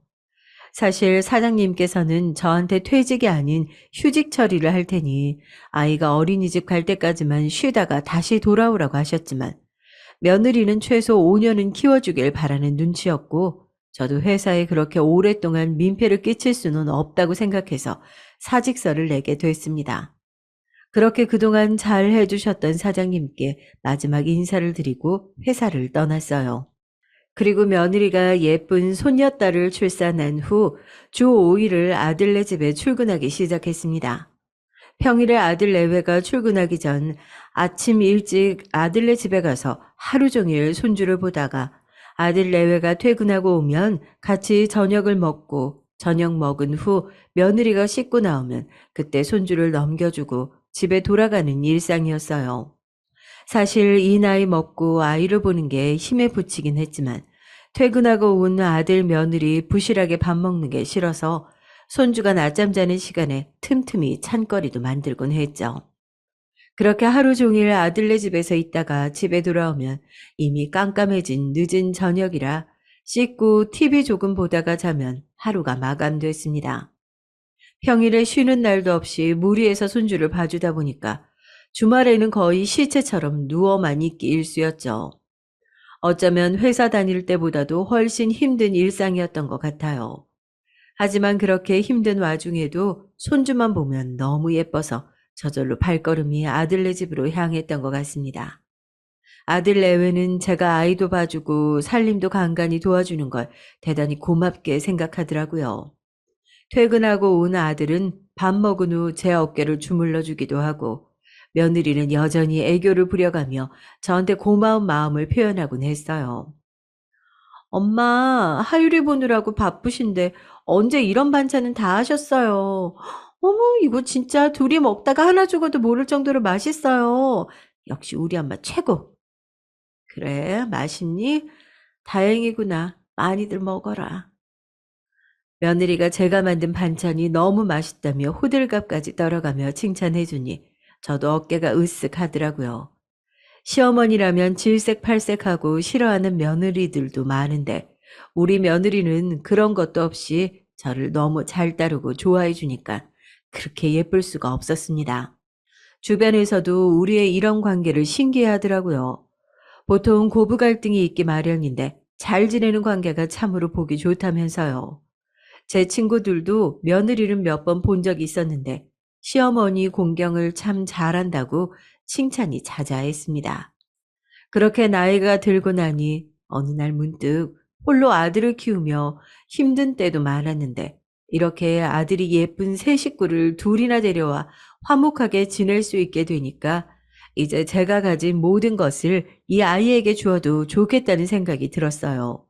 그래서 몇 년이 지나 손녀딸이 유치원에 들어갈 때가 되자 저는 제가 가진 모든 재산을 이 아이들에게 주고 남은 여생을 지금처럼 행복하게 살기로 결심했습니다. 그런데 친구들은 이를 두고 조금 반대를 하더라고요. 예, 아유, 요즘 얼마나 흉흉한 일들이 많은데 뭐 그런 큰 결정을 해. 조금 있다가 넘겨. 아, 뭘 벌써부터 넘기려고 해. 그러게나 말이다. 아이, 100세 시대라잖아. 너 지금 넘기면 나중에 일이라도 생기면 어쩌려고. 허나 전 애초에 친구들의 말을 그냥 흘려 넘기곤 했어요.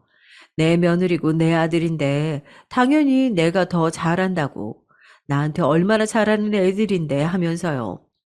친구들도 직접 며느리 행실을 보긴 했던 터라 더 말을 잇지 못하더라고요. 지금은 그때의 제 행동을 무척이나 후회하지만 그땐 그만큼 아이들을 끔찍이 믿었습니다. 저는 하루 나를 잡아 아들 내외를 앉혀두고 말했어요. 난 너희가 이렇게 행복하게 사는 걸 보니 이제 죽어도 여한이 없다. 내가 가진 재산 그렇게 많지는 않다만 어차피 죽으면 너희한테 물려줄 거 좀 더 일찍 물려주면 너희도 편하지 않겠니? 한 살이라도 젊을 때 돈 있어야 고생을 덜 하고 살지. 나는 나이 먹고 어디다가 쓸 데도 없다. 정말이에요, 엄마? 세상에, 뭐라 말해야 할지 모르겠어요. 너무 감사해요. 제 말에 놀라는 아들 내외에게 저는 제가 살던 집과 그동안 모아둔 예금과 적금 그리고 퇴직금이 들어있는 통장까지 전부 다 주겠다고 말했습니다. 나에게는 가끔 커피나 사 먹을 용돈 정도만 주면 되니까 이참에 너희들과 같이 살게 해달라고 하면서요. 그러자 아들과 며느리는 감격해서 고개를 세차게 끄덕이더군요. 엄마, 당연히 제가 모시고 살아야죠. 우리 하율이랑 다 같이 행복하게 살아요. 며느리가 망설이지도 않고 미소를 한가득 머금고 말하더라고요. 사실 아들네에게 말하기 전부터 혹시나 합가를 거부하면 어쩌나 하는 걱정에 가슴 언저리가 막힐 듯 갑갑했는데 며느리가 저렇게 말해주니까 속 시원하고 가슴이 뻥 뚫린 느낌이었습니다. 저는 아들보다도 며느리에게 너무 고마워서 며느리의 손을 잡고 고맙다 고맙다 하고 연신 말했어요. 그리고 그 이후 저는 아들네 집에서 생활을 하게 됐죠. 사실 그 전에도 잠만 집에 가서 잤지 평일에 5일 내내 아들네 집에서 생활했기 때문에 별반 달라질 건 없더라고요. 그래도 이제는 손녀딸이 유치원에 가니 낮에는 시간이 좀 생겨서 청소며 빨래며 집안일을 좀 더 도와줄 수 있게 됐죠. 손녀딸도 아기 때부터 제품에서 컸다 보니까 저를 잘 따르고 좋아했습니다. 밤에 할머니랑 같이 자고 싶다고 땡깡을 부릴 때에는 그렇게 예쁠 수가 없었어요. 그렇게 저는 하루하루 아들 손주와 함께 행복한 나날을 보냈습니다. 그런데 합가한 지 1년 정도 지났을 즈음부터 며느리가 슬슬 변하기 시작했어요. 제가 낮에 몸이 안 좋아서 집안일을 해놓지 못하면 퇴근하고 온 며느리가 짜증을 내곤 했습니다. 엄마, 빨리 안 해놓으면 어떡해요? 아, 내일 출근할 때 입고 갈 옷도 없는데. 아, 오늘 야근하고 와서 피곤해 죽겠구만. 일하는 사람 생각도 좀 해요. 아, 그게 내가 하려고 했는데, 아유, 오늘 하루 종일 청소하느라고 정신이 없었어. 아, 그걸 지금 변명이라고 하는 거예요? 아, 정말 내가 미치고 팔짝 뛰겠네. 아, 얼른 해요. 며느리가 날선 목소리로 저에게 짜증을 낼 때면 저는 괜히 미안한 마음에 아픈 몸을 이끌고 집안일을 마저 하곤 했습니다. 저도 30년 가까이 직장 다녀봐서 알지만 퇴근하고 집에 와서 쉬고 싶은데 집안일까지 해야 되면 얼마나 그게 스트레스인가요? 집에서 쉬는 제가 하나라도 더 해야죠. 저는 그저 아들 내외 사는데 불편함이 없도록 이 한 몸 보탬이 될 수 있다면 그것만으로도 바랄 게 없었습니다. 그런데 처음에는 며느리가 짜증이 잦아지길래 요즘 회사에서 스트레스 받는 일이 많은가 보다 하고 생각했습니다. 아니면 저랑 같이 살다 보니 정말로 저를 엄마처럼 편하게 생각해서 그러는 것 같기도 했고요. 어느 쪽이든 간에 이 정도는 감당할 수 있는 수준이니 최대한 며느리의 기분을 맞춰주고자 했어요. 하지만 얼마 지나지 않아 왠지 모르게 저를 하대하는 느낌이 들기 시작하자 기분이 조금 이상하더라고요. 그리고 하루는 주말에 다 같이 점심을 먹을 때였어요. 제가 음식을 다 해놓고 며느리와 같이 상을 차리는데 분명히 새로 밥을 했음에도 불구하고 며느리가 제 밥만 찬밥을 떠놓는 게 아니겠어요? 물론 평소에 밥을 하면 남은 찬밥이 아까워서 제가 먹곤 했지만 대놓고 저에게만 찬밥을 주니 조금 어리둥절했습니다. 그 후 이런 상황이 몇 번 반복되자 이상한 낌새를 눈치챈 제가 손녀딸에게 말을 거는 척하면서 은근슬쩍 말을 꺼내봤어요. 아이고 하유라, 할머니는 밥이 차가워서 못 먹겠다. 그러자 며느리가 무심한 말투로 이렇게 말하더군요. 엄마 원래 찬밥 좋아하시잖아요. 찬밥 버리기 아까운데 그냥 드세요. 아니면 데워드려요? 어? 아니다. 됐다. 굳이 새밥도 아닌 찬밥을 데워주겠다는데 며느리의 말에 기분이 상했지만 됐다고 하고선 찬밥을 꾸역꾸역 먹었어요. 그리고 그 이후에도 며느리가 식사 때마다 저에게 찬밥을 줬지만 저는 굳이 새밥을 떠와 먹곤 했습니다. 제가 찬밥을 놔두고 새밥을 떠오면 며느리가 기분 나쁜 눈초리로 쳐다봤죠. 그리고선 쿵쿵거리며 찬밥을 싱크대에 쏟아붓고 씩씩거렸어요. 내가 먹는 밥이 그렇게 아까운가 하는 생각에 서러웠지만 티내지 않으려고 노력했습니다. 며느리는 아마 언젠가부터 제가 쓰는 돈, 제가 먹는 밥, 제가 쓰는 물건 등 모든 것이 아깝다고 느껴졌었나 봐요. 머리를 감을 때에는 샴푸를 한 번만 짜라는 둥, 낮에 집에 혼자 있을 때에는 보일러를 켜지 말라는 둥, 유독 제가 쓰는 것에만 아껴 쓰자며 잔소리를 해댔습니다. 특히 어느 날은 제가 보일러를 좀 켰다는 이유로 요즘 난방비 폭탄인 거 알죠? 두꺼운 옷 입고 계시면 되는데 도대체 무슨 정신으로 보일러를 이 오랜 시간 트신 거예요? 아니, 제정신이세요? 아니면 돈이 썩어 남아 돈다고 생각하시는 거예요? 지금 돈 한 푼 아끼려고 저는 이렇게 발 동동 구르는데 어머님 뭐냐고요? 기가 차더라고요. 예. 내가 잠깐 잠이 들었다. 그래서 미처 끄질 못했어. 이게 그리 큰 잘못이니? 그리고 니들이 뭐가 돈이 부족하다고 내가 준 게 있는데 어머 어머 생색내시는 거예요 지금? 그 돈 준 것 좀 가지고? 그날의 싸움으로 전 한 달간 며느리와 냉전 상태에 들어갔고 나중에 아들이 중재해서 겨우 화해했습니다. 그런데 참 서럽더군요. 겨울이면 지들 외투는 두세 벌씩 사면서도 저는 10년이 된 패딩 하나로 버티게 했고요. 여름에는 노인네가 뭔 더위를 타냐며 에어컨도 못 켜게 했습니다. 심지어 여기서 더 서러웠던 건 며느리가 지 엄마한테 그렇게 하는데도 아들내미는 본척 만척 신경도 안 쓰더라고요. 얘야, 내가 솔직히 좀 힘들다. 잔소리가 보통이 아니야. 내가 이 나이 들어서 저런 잔소리 듣고 있어야겠니? 네가 아들이면 중재를 좀 해다워, 응? 엄마, 뭐 그 사람 말 틀린 거 있나? 뭐야? 그렇잖아요. 나도 저 사람도 돈 버느라 힘드니까 엄마한테 그냥 속풀이 좀 하는 거 가지고 나이 드신 양반이 이해 좀 해주면 되지. 왜 그런 걸로 삐져요, 삐지긴. 그냥 엄마가 이해해. 엄마가 이해하면 모두 다 편할 걸. 참, 엄마도 쪼잔스럽네. 맥없이 저런 말을 듣고 있는데 참 자식 키운 세월이 참 더덥고 보람없게 느껴지더라고요. 내가 저 아들을 키우면서 행복했던 시절이 컸기에 허망함도 그만큼 더 컸던 것 같습니다.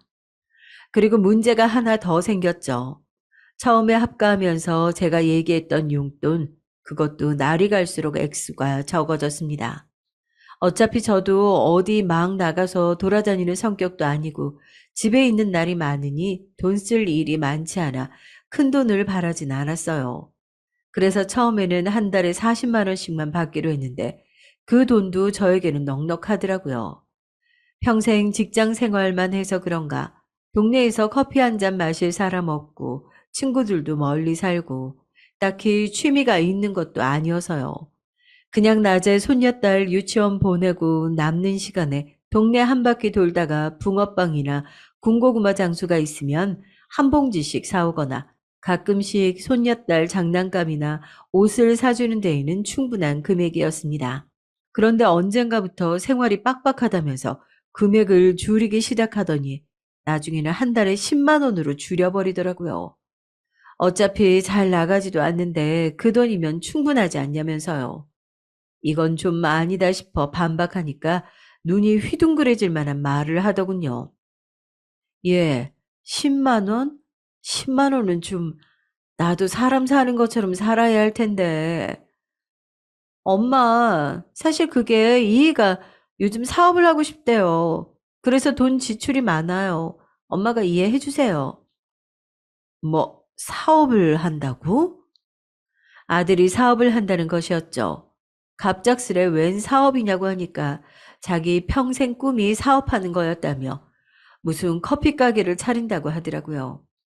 제 아들이니 아는 사실이지만 아들은 뭔가 장사에 어울리지 않는 사람이었어요.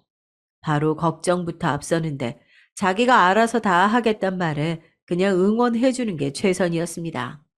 한편 용돈이 10만 원으로 줄고 나서 예전만큼 손녀딸 장난감을 자주 사줄 수는 없었지만 그래도 아들네 먹고 사는데 팍팍하다고 하니까 아껴 써야겠다 생각했습니다.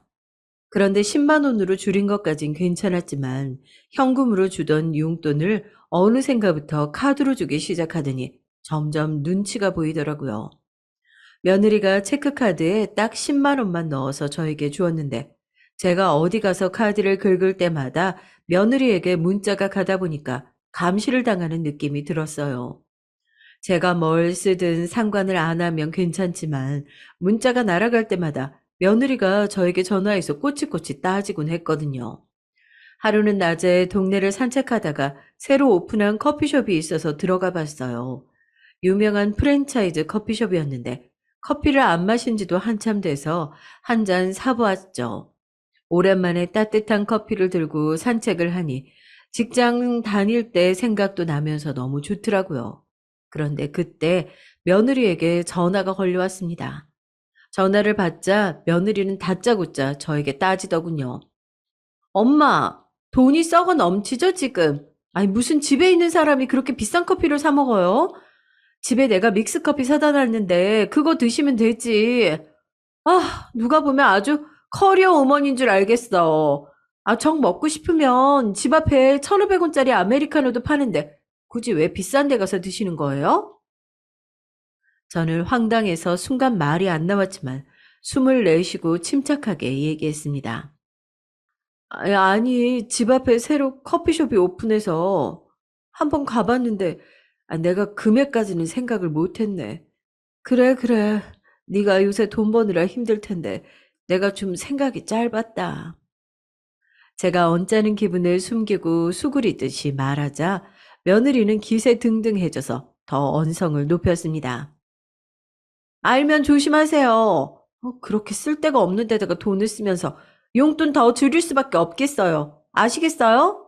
어디 5만 원으로 줄여드릴까요? 며느리의 성화에 저는 풀이 죽은 목소리로 알겠다고 조심하겠다고 대답할 수밖에 없었죠.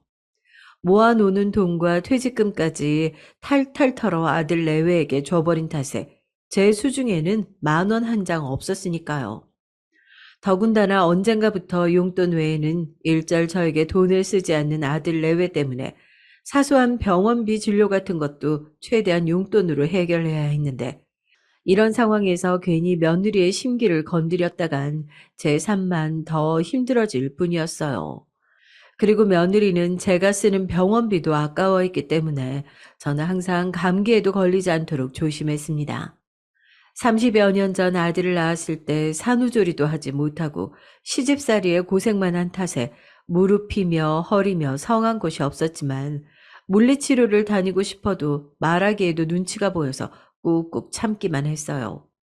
그러다가 어느 날 빨래바구니를 옮기던 저는 그만 손목이 삐끗하고 말았죠. 처음에는 살짝 욱신거리기만 했는데 다음 날이 되니까 손목에 부어서 잘 움직여지지 않더라고요. 살짝만 움직여도 시큰거리고 바늘로 찌르는 듯이 아픈 탓에 집안일에 손을 댈 수가 없었죠. 어쩔 수 없이 저는 병원에 가야겠다고 며느리에게 말했습니다. 저 하율이 엄마야, 내가 어제 손목을 삐끗했는데 뭐가 잘못됐는지 손목이 퉁퉁 부어서 움직일 수가 없네. 내일 병원에 좀 가야 될 것 같은데 병원비가 좀 모자라서. 그러자 며느리는 제 손목을 힐끔 보더니 말하더라고요. 그거 그냥 얼음 찜질하면 낫는 거 아니에요? 굳이 병원 가셔야 돼요? 아, 괜히 병원에 돈 갖다 버리지 말고 그냥 얼음 찜질이나 좀 해보세요. 며느리의 매정한 말에 저는 어쩔 수 없이 며칠 더 지켜보기로 했습니다. 하지만 얼음찜질을 해보고 마사지도 해보았지만 손목의 통증은 점점 더 심해질 뿐이었어요. 그래서 며느리에게 다시 한번 얘기를 해봤는데 며느리도 제가 손목 때문에 집안일을 못하자 그건 또 그것대로 불만이었는지 빨리 병원에 다녀오라며 카드를 던져주더군요.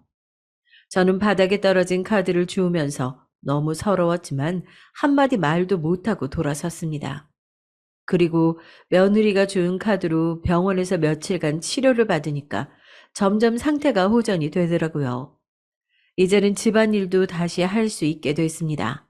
그런데 그 병원비 사건 이후로 며느리가 저에게 대놓고 면박을 주기 시작했어요. 하루는 제가 집안일이 밀려 아들 내외 먼저 저녁을 먹게 한 후 혼자서 늦은 저녁을 먹고 있었죠.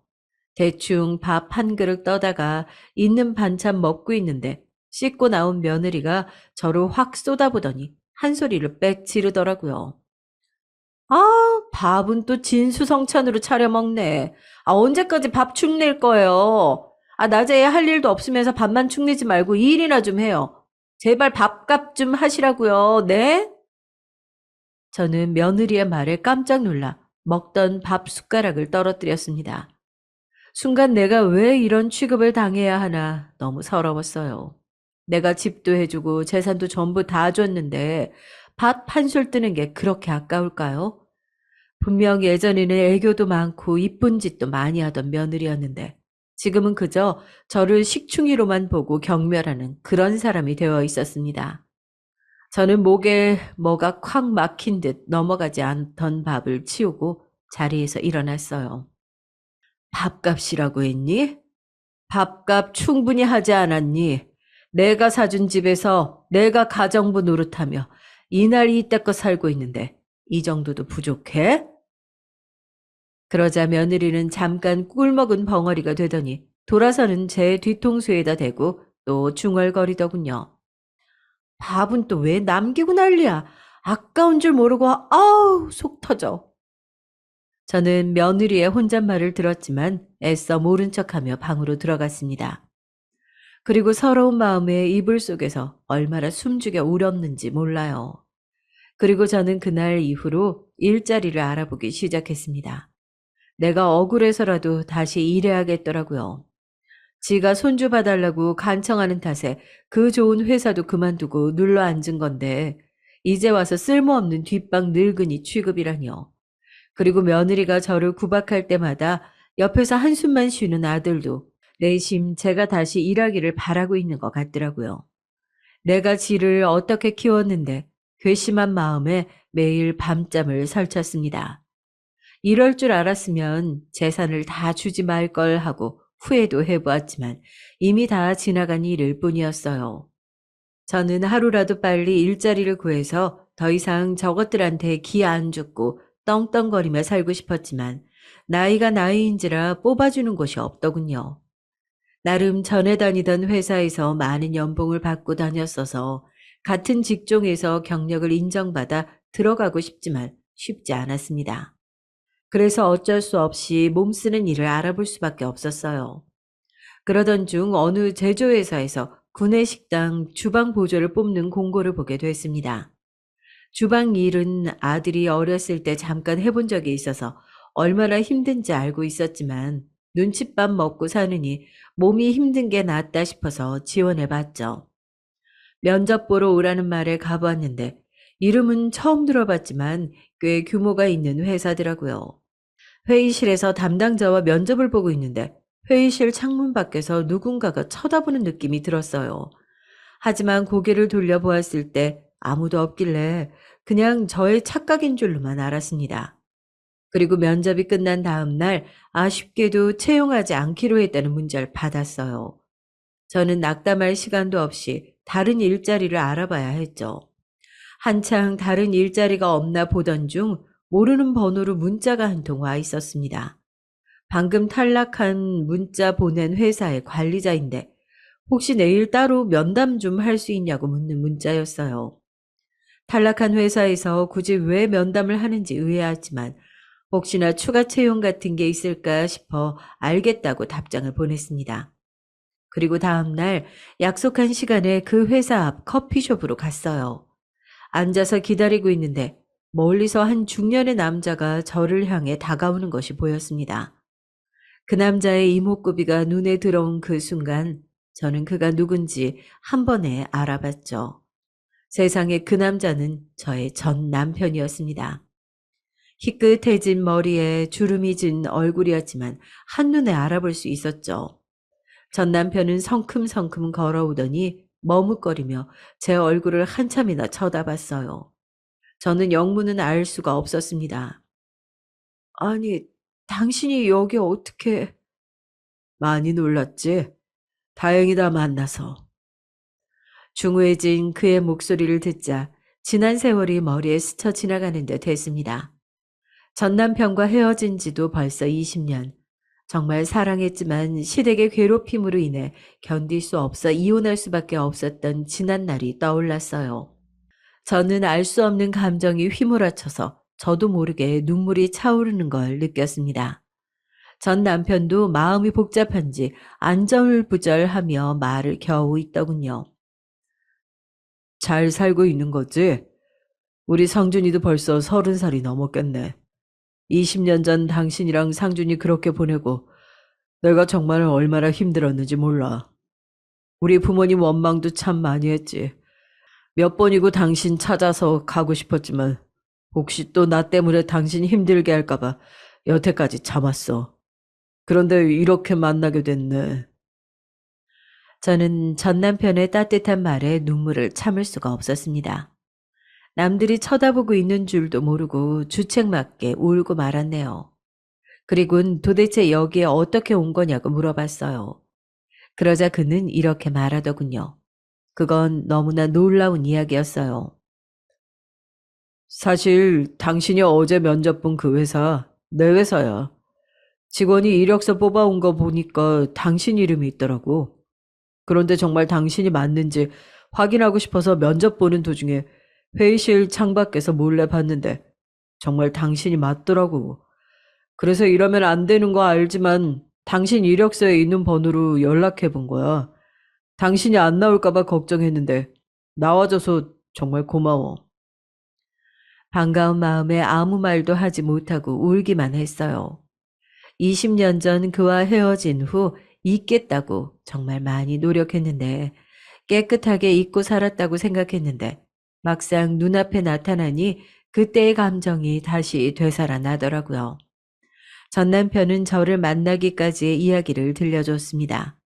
그는 저와 헤어진 후 부모님 성화에 여러 번 선을 봤지만 저를 잊을 수 없어 재혼을 하지 않았고 일만 열심히 하면서 살았다고 하더라고요. 아버님한테서 받은 재산으로 사업을 시작했는데 그게 잘 풀려 계열사를 여러 개 가지게 됐고 그 중에 하나가 제가 면접 본 그 회사라고 합니다. 그리고 몇 년 전 부모님이 두 분 다 돌아가셔서 지금은 완전히 혼자라고 하더라고요. 저의 손을 어루만지며 한참을 얘기하던 그는 갑자기 제 얼굴을 빤히 보더니 저에게 묻더군요. 당신 근데 많이 수척해 보인다. 어디 아픈 데라도 있는 거야? 상준이가 속이라도 썩여? 저는 말해야 할지 말아야 할지 고민하다가 결국 모든 것을 얘기했습니다. 전 남편과 헤어진 후 어떻게 살았는지, 그리고 아들을 결혼시키고 전 재산을 준 후 지금 하루하루 눈칫밥을 먹으며 서러움에 매일 눈물로 밤을 지샌다는 얘기까지요. 왜 그런 긴 이야기를 늘어놓았는지 모르겠지만 그 순간 제 마음을 알아주는 사람이 있다는 것에 안도했는지 주저리 눈물 쏟으며 말하고 말았죠. 전 남편은 제 긴 이야기를 들으며 얼굴이 울그락불그락해지더니 테이블을 주먹으로 쾅 치더라고요. 네, 상준이 이놈 새끼 가만 안 둬. 아무리 내 아들이지만 지 마누라가 엄마한테 그 짓거리를 하는데 그걸 보고만 있단 말이야? 안 되겠어. 당신 지금 나랑 어디 좀 같이 가. 전 남편은 제 손을 잡아 끌어 커피숍 밖으로 나가더니 저를 차에 태웠어요. 그리고 목적지도 말해주지 않고 어딘가로 가더라고요. 저는 어디 가는 거냐고 물었지만 그는 대답도 하지 않고 화난 표정으로 운전만 했습니다. 그렇게 차로 1시간 남짓 갔을까요? 웬 한적한 동네에 차를 세우더니 저보고 내리라고 하더군요. 내려보자 물 좋고 경치 좋은 곳에 예쁜 단독주택 한 채가 지어져 있었습니다. 여보, 여기가 어디예요? 전 남편을 멀뚱멀뚱 쳐다보며 물었어요. 그러자 제 어깨를 다정하게 잡고 얘기하더군요. 당신 예전에 전원주택 지어서 사는 게 꿈이라고 했었잖아. 사실 당신이랑 헤어지고 나서 당신이랑 상준이 생각에 괴로울 때마다 그 전원주택 얘기가 생각이 나더라고. 꼭 당신을 행복하게 해주고 싶었는데 그래서 나중에라도 기회가 된다면 당신에게 사죄하고 싶어서 5년 전쯤에 지어놓은 집이야. 지금은 내가 별장으로 쓰고 있지만. 그는 잠깐 말을 멈추더니 제 눈을 똑바로 쳐다보며 다시 얘기했습니다. 당신 당장 짐 싸가지고 그 집에서 나와. 내가 당신을 어떤 마음으로 보냈는데 당신 그런 꼴 당하면서 사는 거 난 못 봐. 당신 상준이한테 준 전 재산 몇 배는 더 내가 당신한테 줄 수 있으니까 남은 여생 여기서 편하게 살자. 응? 이제 당신 괴롭히던 우리 부모님도 안 계시잖아. 상준이 그놈은 내가 버릇을 단단히 고쳐놓을 테니까 걱정하지 말고. 아니, 그래도 저는 그의 갑작스러운 말에 뭐라고 대답해야 될지 모르겠더라고요. 오늘 아침까지만 해도 커피 한 잔 사 먹을 수 없는 비루한 인생이었는데 갑자기 전 남편이 나타나 이렇게 꿈만 같은 제안을 하니 어안이 벙벙해서 제대로 생각을 할 수가 없었어요. 저는 아무래도 하루아침에 결정할 수 있는 문제가 아닌 것 같아서 조금만 더 생각할 시간을 달라고 했죠. 그리고는 오랜만에 전 남편과 산길을 산책하며 즐거운 시간을 보냈습니다. 집에 돌아간 후 저는 남편과 만난 것에 대해 아들과 며느리에게 입도 뻥끗하지 않았어요. 며느리는 저보고 어딜 그렇게 싸돌아다니냐면서 또 면박을 주더군요. 저는 며느리의 말을 한 귀로 흘린 후 오랜만에 편안하게 잠이 들었습니다. 그리고 그날 이후 저는 전 남편과 계속 연락과 만남을 지속했어요. 그리고 다시 합치는 문제에 대해서는 조금 더 고민이 필요할 것 같아서 차차 만나면서 생각해 보기로 했고요. 사실 20년 만에 만나서 그때 그 감정이 남아있을 거라고는 생각도 못 했는데 제 세 번도 만나기 전에 20년 전 내가 사랑했던 그 남자가 아직도 나를 사랑하고 있다는 것, 그리고 저도 아직 그를 사랑하고 있음을 깨닫게 됐죠. 그렇게 그와 재회한 지 1시간 뒤 저는 그의 제안을 받아들이기로 했습니다. 그리고 아들 내외가 손녀딸을 데리고 나들이를 간 주말 아침, 저는 방에서 조용히 짐을 쌌어요. 워낙 가진 게 없어서 짐이라곤 옷 몇 가지 뿐이더군요. 저는 쪽지 한 장 남기지 않은 채 집을 떠났습니다. 그동안 웃을 일도 올 일도 많았던 이 집에 정도 많이 들었을 텐데 생각보다 떠나는 발걸음이 가볍더라고요. 그리고 저는 집 앞에 마중 나와 있던 그 차에 타고 그와 함께 살 그 집으로 떠났습니다. 떠나는 차 안에서 설레임과 기대감으로 마음이 붕붕 뜨더라고요. 전 남편이 준비한 그 집에 도착한 이후 저에게는 새로운 삶이 시작됐습니다. 그렇게 시간이 흘러 지금은 남편과 함께 그 집에서 지낸 지 벌써 2달째예요. 남편은 그 집의 명의를 제 이름으로 돌려주었고 편하게 쓰고 있는 대로 쓰라며 한도가 넉넉하다 못해 넘치는 카드를 제게 주었어요. 막상 또 돈이 너무 많이 생기니까 어디에 써야 될지도 잘 모르겠더라고요. 그러고 보니 짐을 싸서 이 집으로 온 날 마당에 백구 한 마리가 반겨져서 놀랐던 기억이 나네요. 제가 개 키우면서 살고 싶다는 말도 어쩜 잊어버리지도 않았는지 그의 세심한 마음에 감동하지 않을 수가 없었습니다. 집은 또 얼마나 아늑하게 꾸며놨는지 소파에 앉아 책만 읽고 있어도 따뜻한 햇살에 스르르 잠이 들 것 같은 기분이었어요.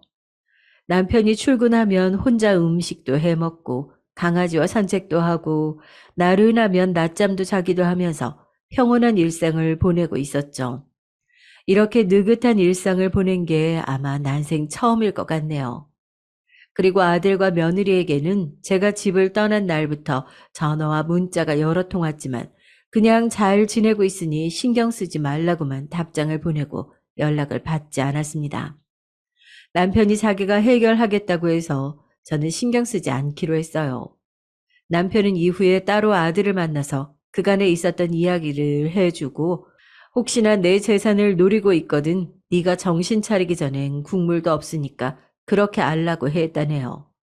돈독 오른 며느리는 20년 만에 나타난 시아버지가 부자라는 사실을 알고선 어떻게든 저한테 잘 보이려고 요즘 난데없이 애정 있는 말투로 문자를 보내곤 했어요. 엄마, 며느리 안 보고 싶어요? 난 엄마가 너무 보고 싶은데. 너랑 볼 일 없다. 연락하지 말아라. 네, 제가 이 여우짓에 2번 속나요.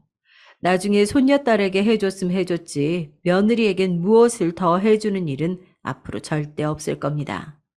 솔직히 남편이 아들에게 언제까지 매정하게 대할지 저는 잘 모르겠어요. 겉으로는 매정하게 대하지만 그래도 20년 만에 만난 아들이라고 속으로는 가슴 아파하는 게 보이더라고요. 혹시 조만간 남편이 마음이 약해져 아들에게 떡하니 재산을 준다고 해도 남편의 재산이니 제가 왈가왈부할 수는 없겠죠. 저는 그저 제가 그 집으로부터 벗어날 수 있게 된 것만으로도 너무 감사하고 만족합니다. 남편은 어쩌면 저에게는 백마탄 왕자님인지도 모르겠어요. 불행한 삶으로부터 저를 구해주었으니까요. 이런 제 이야기 정말 드라마에 나올 법하지 않나요? 저도 가끔 이게 꿈인지 생신지 헷갈린답니다. 그럼 제 이야기는 여기서 마치도록 할게요. 여러분의 인생에도 드라마 같은 기적이 일어나길 바라면서 글을 마무리하겠습니다. 행운 가득한 하루 되세요.